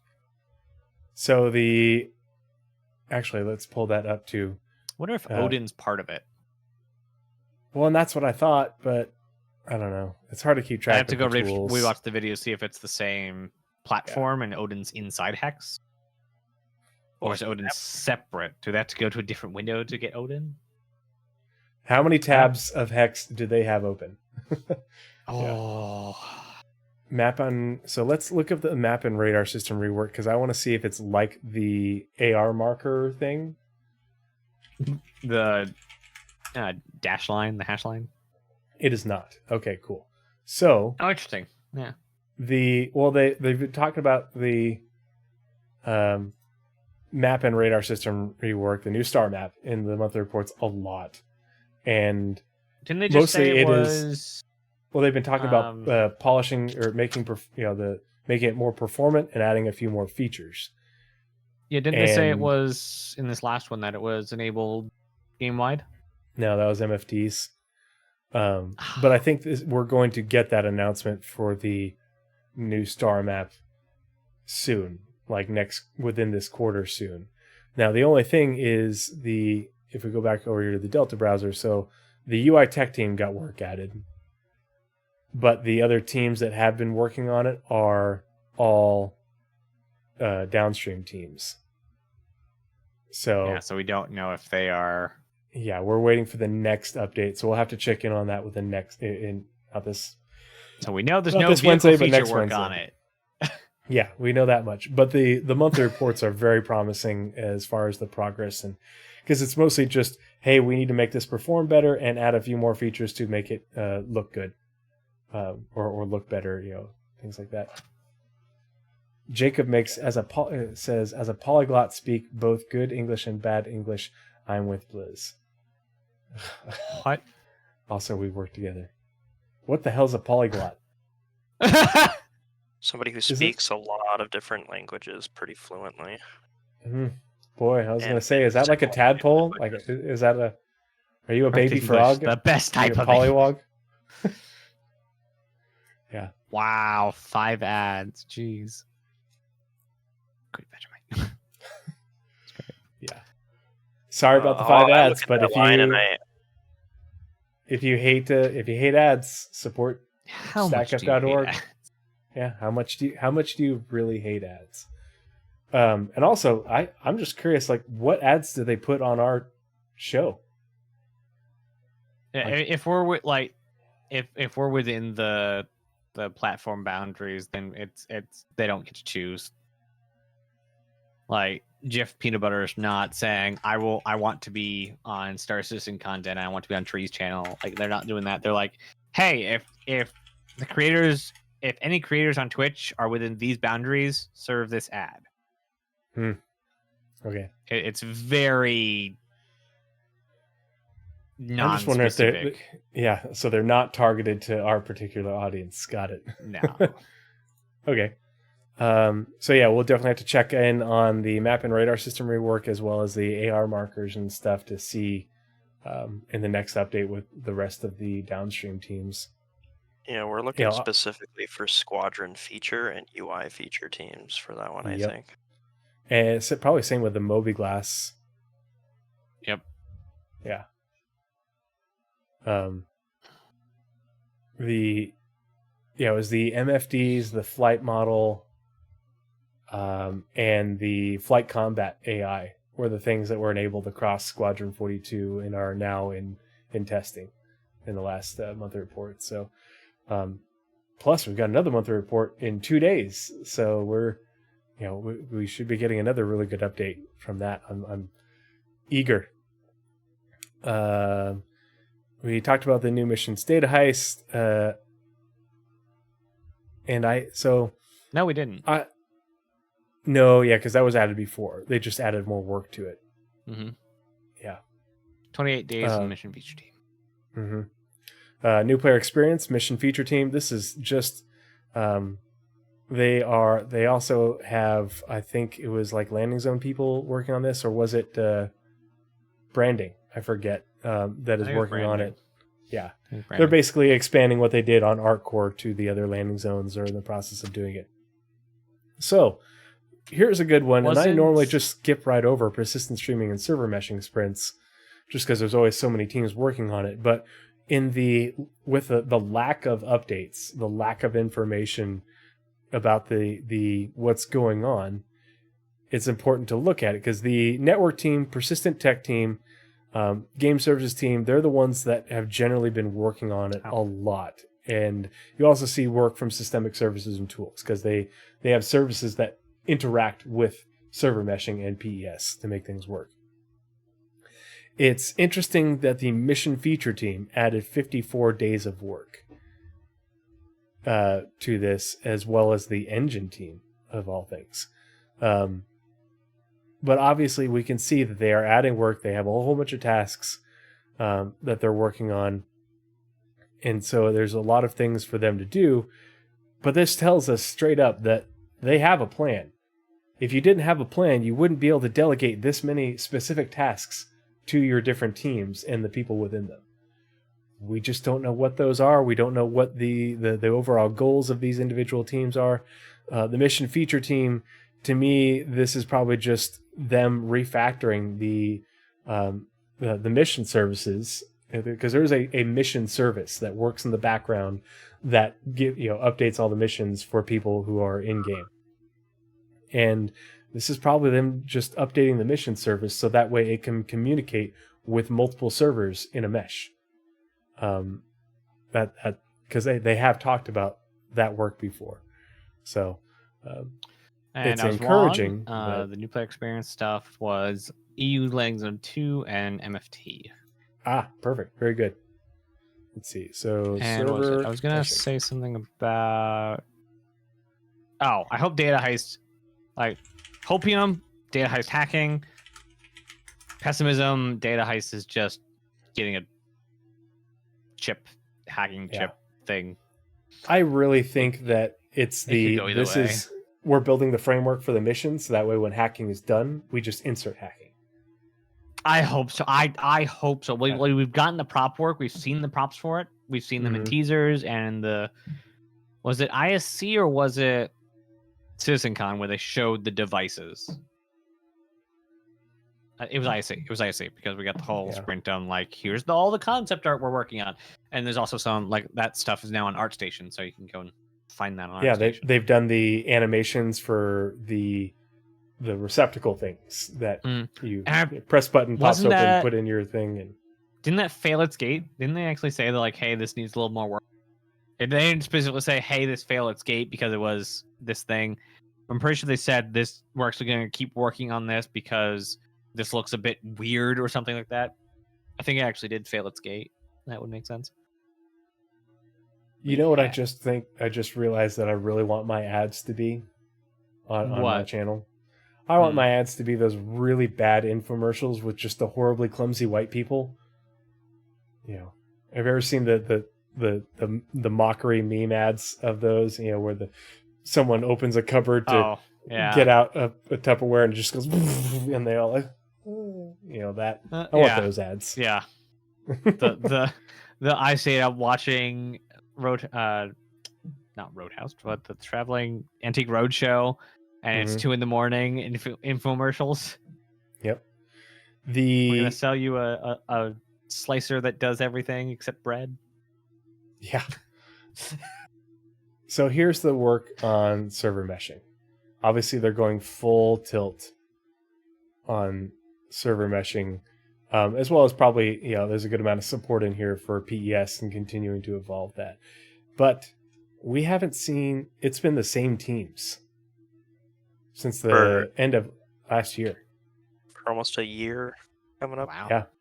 So I think that bodes well for the progress, that they aren't having to have all these other teams come in and do things last minute, like, oh shit, I think this bodes well in that there a lot of the prep work that they've been doing for server meshing over the years, that Nazeris and I covered a lot of this in a segment we did back in, what was that, January? Where we talked January last year, you mean? It's either January or for December. some reason. Yeah, January this year, because for some reason I thought you said July. July, I don't know. Look that up though. Yeah. But I think that this is a good indicator of that, in that the plan for server meshing has not changed dramatically, and a lot of the prep work to get other services. With the Road and 100 things. systems? No, that we did the status of server meshing. I want to say it was in December. Yeah. But I think that looking at this, that what we were talking about and what we showed everybody, we had a lot of links and clips and stuff, has held up pretty well along with the plan.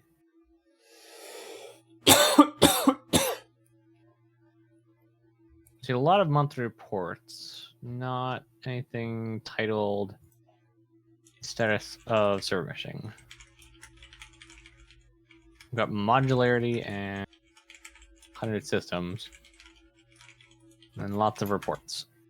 So Aether Drift, they did say, CR said himself that to get PES working and into the dev branch this time last year required 18 new services to be built in order for it to function, whereas server meshing requires 4, at least as of the last update.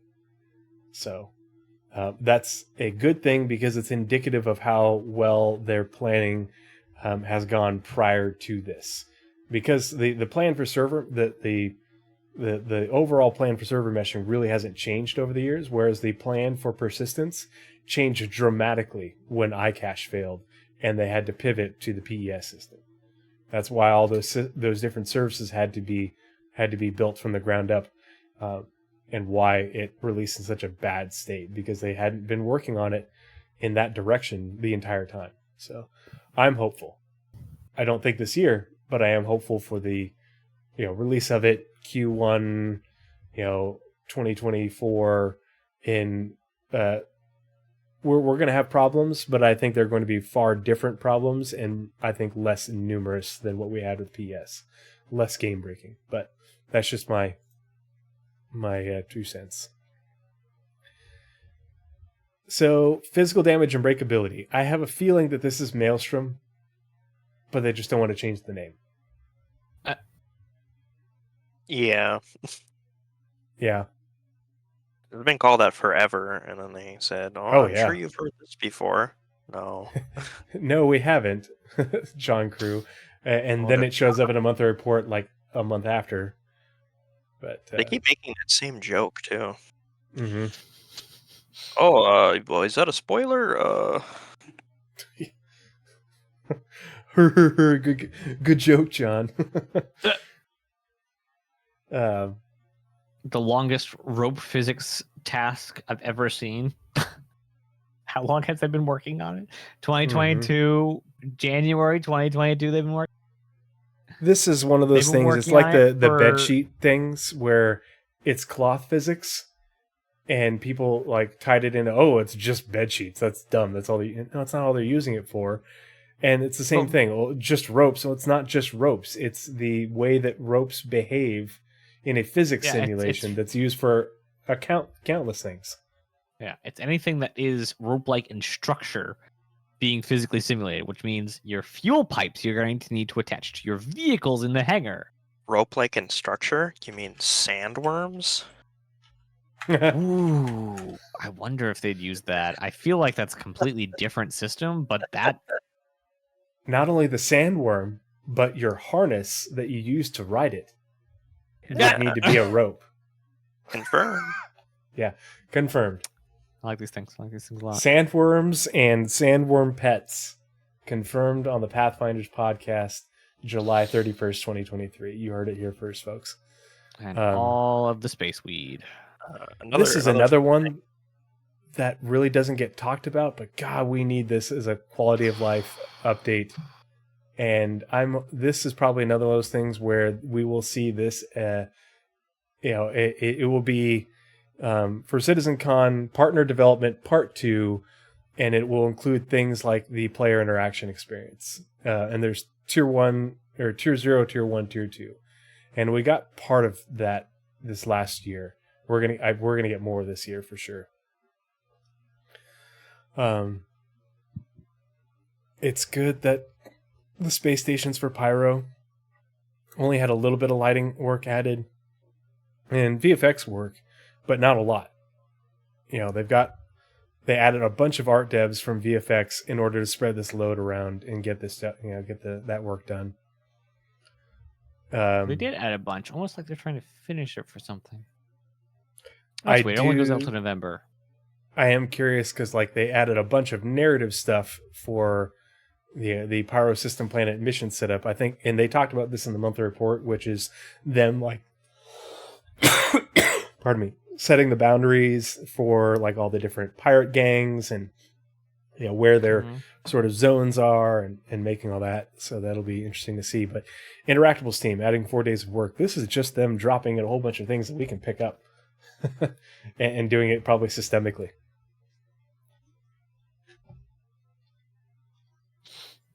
Yep. Still, I think something's happening in Q4. That's not just 321. No, I don't think it's 321. I think it's something bigger than 321. 321 is big. 321 is vehicle tractor beams, damn it. Don't you downplay my vehicle tractor beams, Nazeris. Oh! It's a mild tack on that no one really cares Get about. out! The vehicle tractor beams are what make the whole sea great. Okay? Without the vehicle tractor beams, the whole sea is nothing. Yeah, we have a replacement for that. Rastar, I wonder if obviously they are going to be using the Rastar for more things than we realized. I want, and this is a bunch of work on that tool. I don't think they would include the work on the tool for things like the platforms on Orison. I don't know. Yeah, platforms are their own thing, but it's being built with Rastar. But the work that they need to do to Rastar to facilitate those would be on the Rastar deliverable. And what I imagine else the are they Rastar doing deliverable. To it? Yeah, I imagine the Rastar deliverable will continue to get work added to it. Oh yeah, as they tackle different things with it. Yeah, as they flesh it out like they did the procedural locations tool, but adding more work to it. To me, that because we talked about Rastar towards the end of last year, and I'm hoping that they will this will be part of the ISC is updating us on the feature sets that they're working on for it, because obviously the platforms on Orison, but what else do they plan for? Because they said it would be used for not only the outposts, towns, but they also talked about cities. Mm-hmm. And then they also said things in orbit.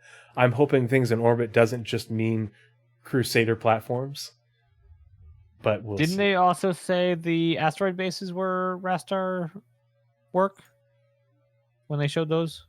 No, We haven't seen anything for the asteroid bases. We only know that it's on the progress tracker. I think asteroid bases are going. Or nope. We had a visual of it. I know we had a visual of it. We have a visual of a. No, we have a visual from the partner development thing from CitizenCon last year, and it's within Squadron. Actually, it's so. Here we go. I gotta go look it up. This is from the Master Modes segment. Yeah. So what did they say during that? They said this is one of the asteroid facilities. They did not acknowledge this at all. It just, they popped up in front of it, and then they turned the ship to the right, all casual like, and acted like it was nothing. But this was also in Squadron. So anyway.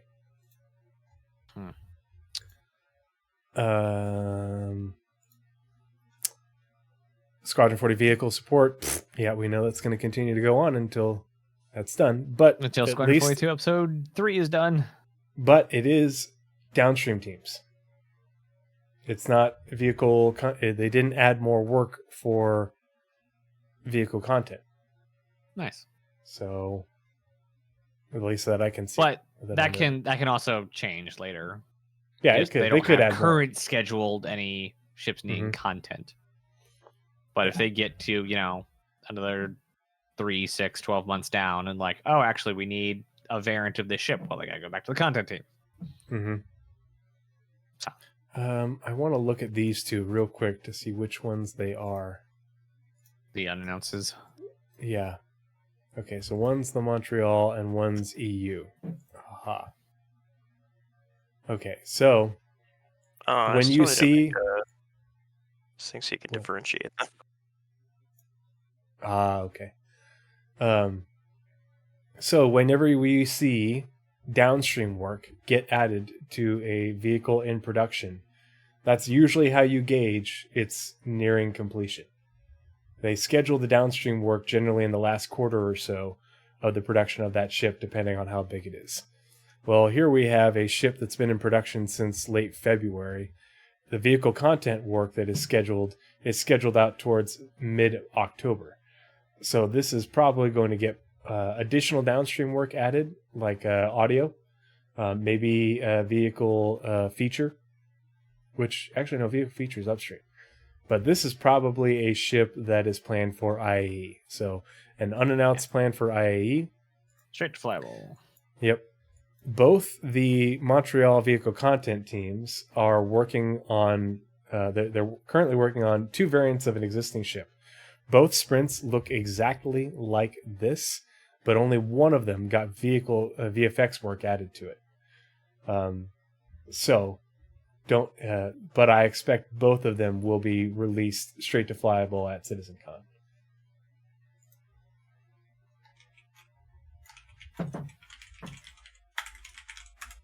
Okay, so that's those 2 unannounced vehicles. Underground Facilities has a ton of work assigned to it, and we're actually going to come back and look at that here at the end of the scanner anomaly here in a second. And then the most irrelevant task. The last one, the most irrelevant task is the last one. That's why it's at the bottom. God, Nazeris, I'm gonna pirate you and your whole sea on purpose, just because. Wait, you can pirate accidentally? No, I'm going to specifically target you. I'm going to stream snipe you and your whole sea, and take all your cargo. That's premeditated. Yes, it is. Yeah, go ahead and clip it. No, I'm pretty sure my CO is right with you. Or CCO is right with you. Like he's gonna stab me next time we see him. I'm sure. I'm gonna kidnap your COO. Yeah, that's what I'm gonna do. I'm gonna tractor beam him into my ship, and yeah, he's gonna work for me. And then of course vehicle tractor beams, but only had narrative work added. But why? Okay, here's the thing that I'm curious about.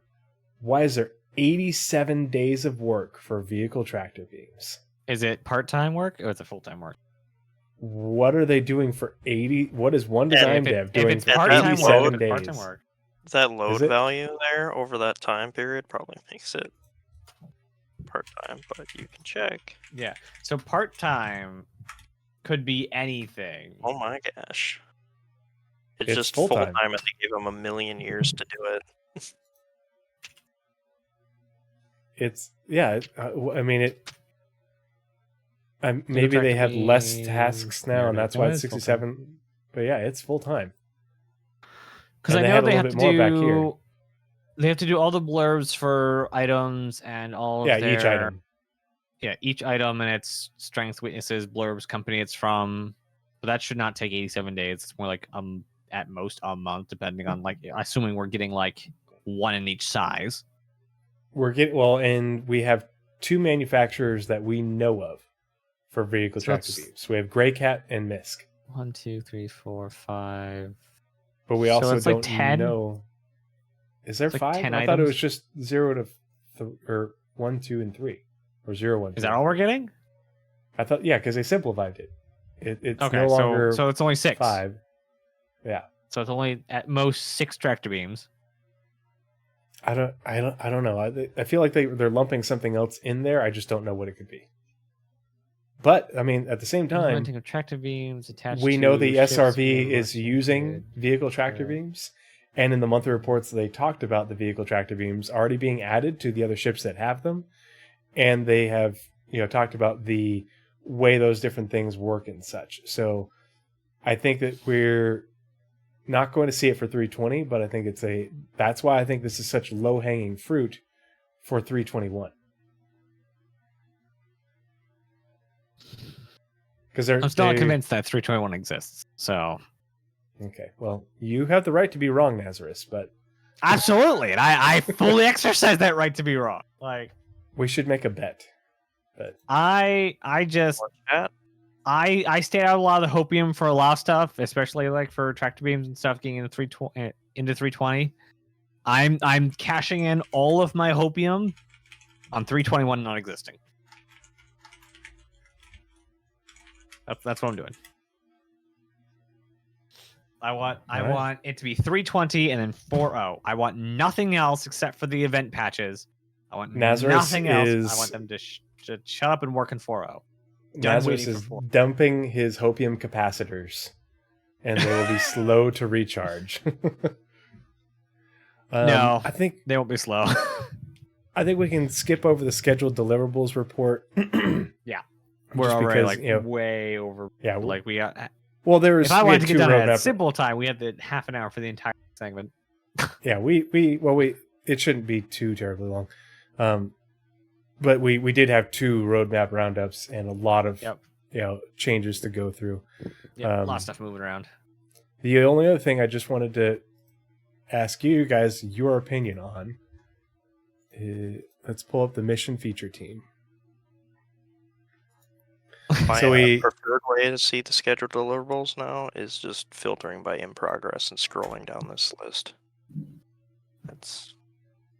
But it's basically like using the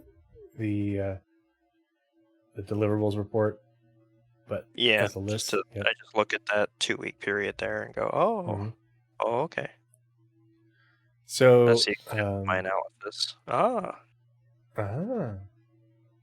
Bounty Hunter V2. So the other thing that I think could come in 321 is Bounty Hunter V2. And you'll see EU Landing Zone 2 goes all the way out to mid-December, which is where they take their break.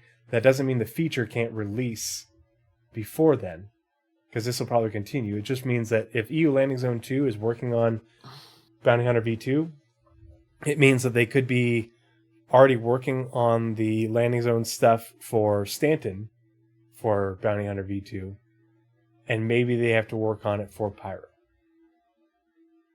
Or maybe they will get the first round of locations in Stanton and then add more of them, later on. We don't know. But So Bounty Hunter V2 is not tied to Quantum? I think that they could get this in with Quantum. Not all of the Quantum. So you but want the stuff- Quantum and Bounty Hunter V2 in 21? not all of Quantum. I think that we could get the parts of Quantum that feed Bounty Hunter V2, those services. We talked about this last October, because there's only a handful of services, and those are being worked on or have been worked on. So I think it's possible, not outside the realm of possibility. Anyway, sorry. New missions. Really bizarre. You have those gray bars on yours. They're blue for me. These ones? Yeah, what are those gray bars? What did you break? It's Yeah, like because I mission have the feature mission teacher. teach. Oh, the gray bar. Oh, I'm like, Oh, they're overwriting selecting. I it. see. Yeah. Interesting edge case I didn't account for. Mm-hmm. I should probably fix Interesting. that. You don't remember highlighting this with the gray crayon? Yeah, I make it brighter for sure. It was a he gave brighter the crayons original to a gray. robot, and he tells the robot to fill it in. I got it. I'll fix that. It's procedurally generated bars. So actually here, let's go to the release view and gameplay. So for 3.19, we got the salvage contracts. And I don't think that even has its own deliverable on the progress tracker, the Ghost Hollow PvP mission. But we got the salvage contracts for 3.19. In 3.20, we have the retrieve consignment missions are still tentative. Is that the one that was targeted for 320.x? Yes. Yeah. That was the last move. And the salvage contracts cover up as well. But then, so here's the sprint for the salvage contracts for the new missions for the feature team. And so these released, what was it, 3.19.1? Or was it 3.19.0? Either way, they released like in here, but the sprint encompasses all that work. If it's tied to a release card, you can hover over the Star Citizen logo on that, and it should tell you. Ah, okay. There So- it is. Yeah. Look at that. God, the feature set on this thing, man. Shiny, you have just outdone yourself. So, but this is the thing I wanted to bring up to you guys and see what your thoughts are. Salvage contracts made it into 3.19, which I don't know if it was 19 or 19.1, which is right in here. And here's the sprint work for it. Retrieve consignment, which are the ones that are delayed for or expected for 320.x, right? Here, let's. All those little features are Easter eggs that people can bottom. just discover over time. Whichever one's at the bottom. Is it? Yeah, retrieve consignment. Okay. So those were delayed a little bit, but that's due to the platforms. Okay. But then we have the package extraction. And where's the other one? Heist? I was looking Wait for for mining resource rush. Ah. So that one had more work, but it started earlier, but ended about the same time as package extraction, retrieve consignment, and the salvage contracts. Mining resource rush is the same thing as salvage contracts, but just for mining.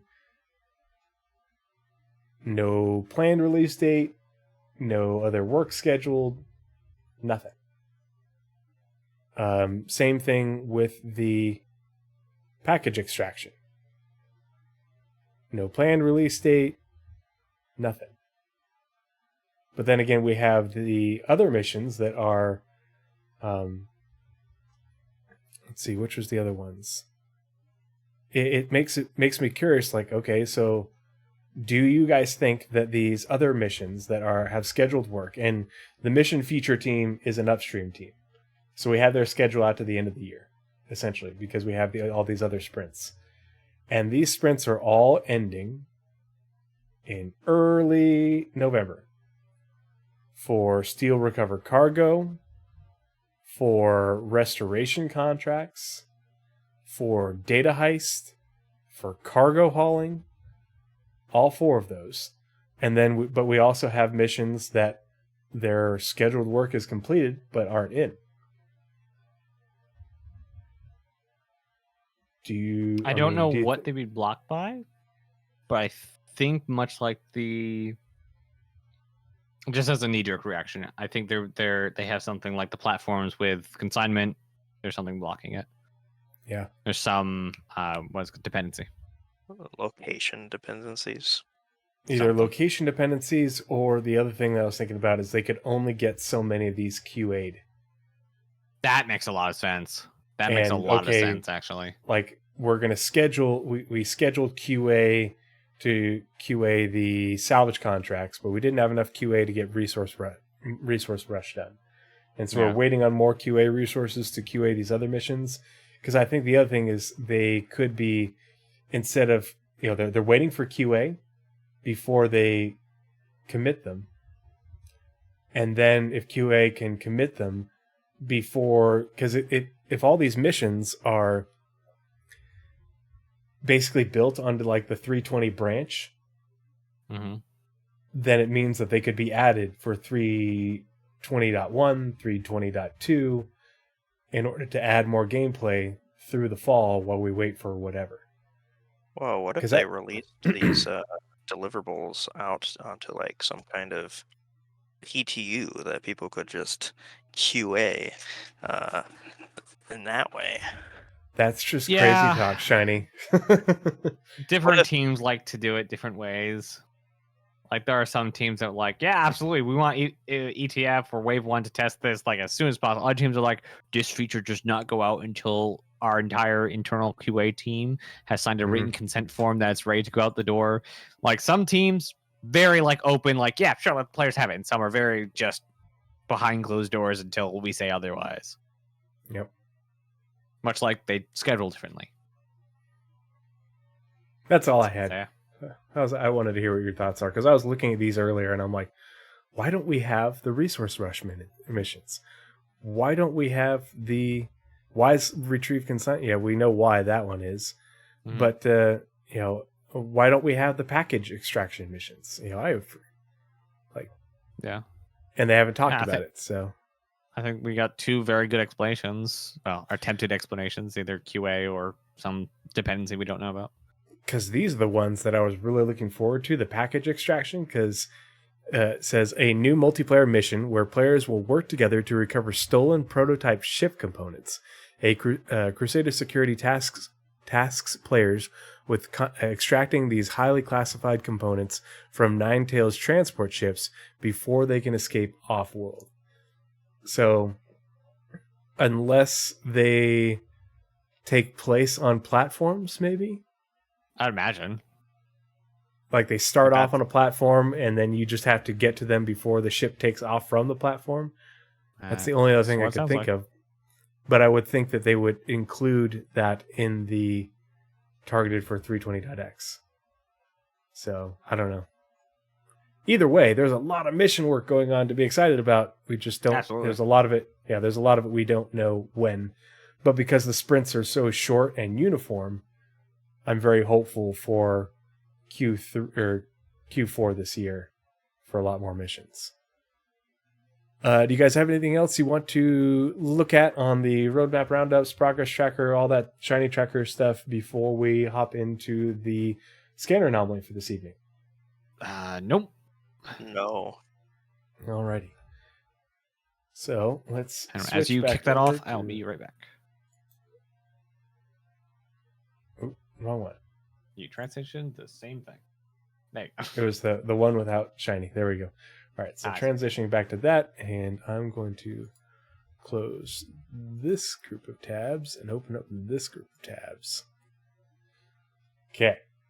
Alrighty, and now we'll transition back, and we're going to get started into the scanner anomaly this evening, and this is titled, Is Star Citizen Too Niche?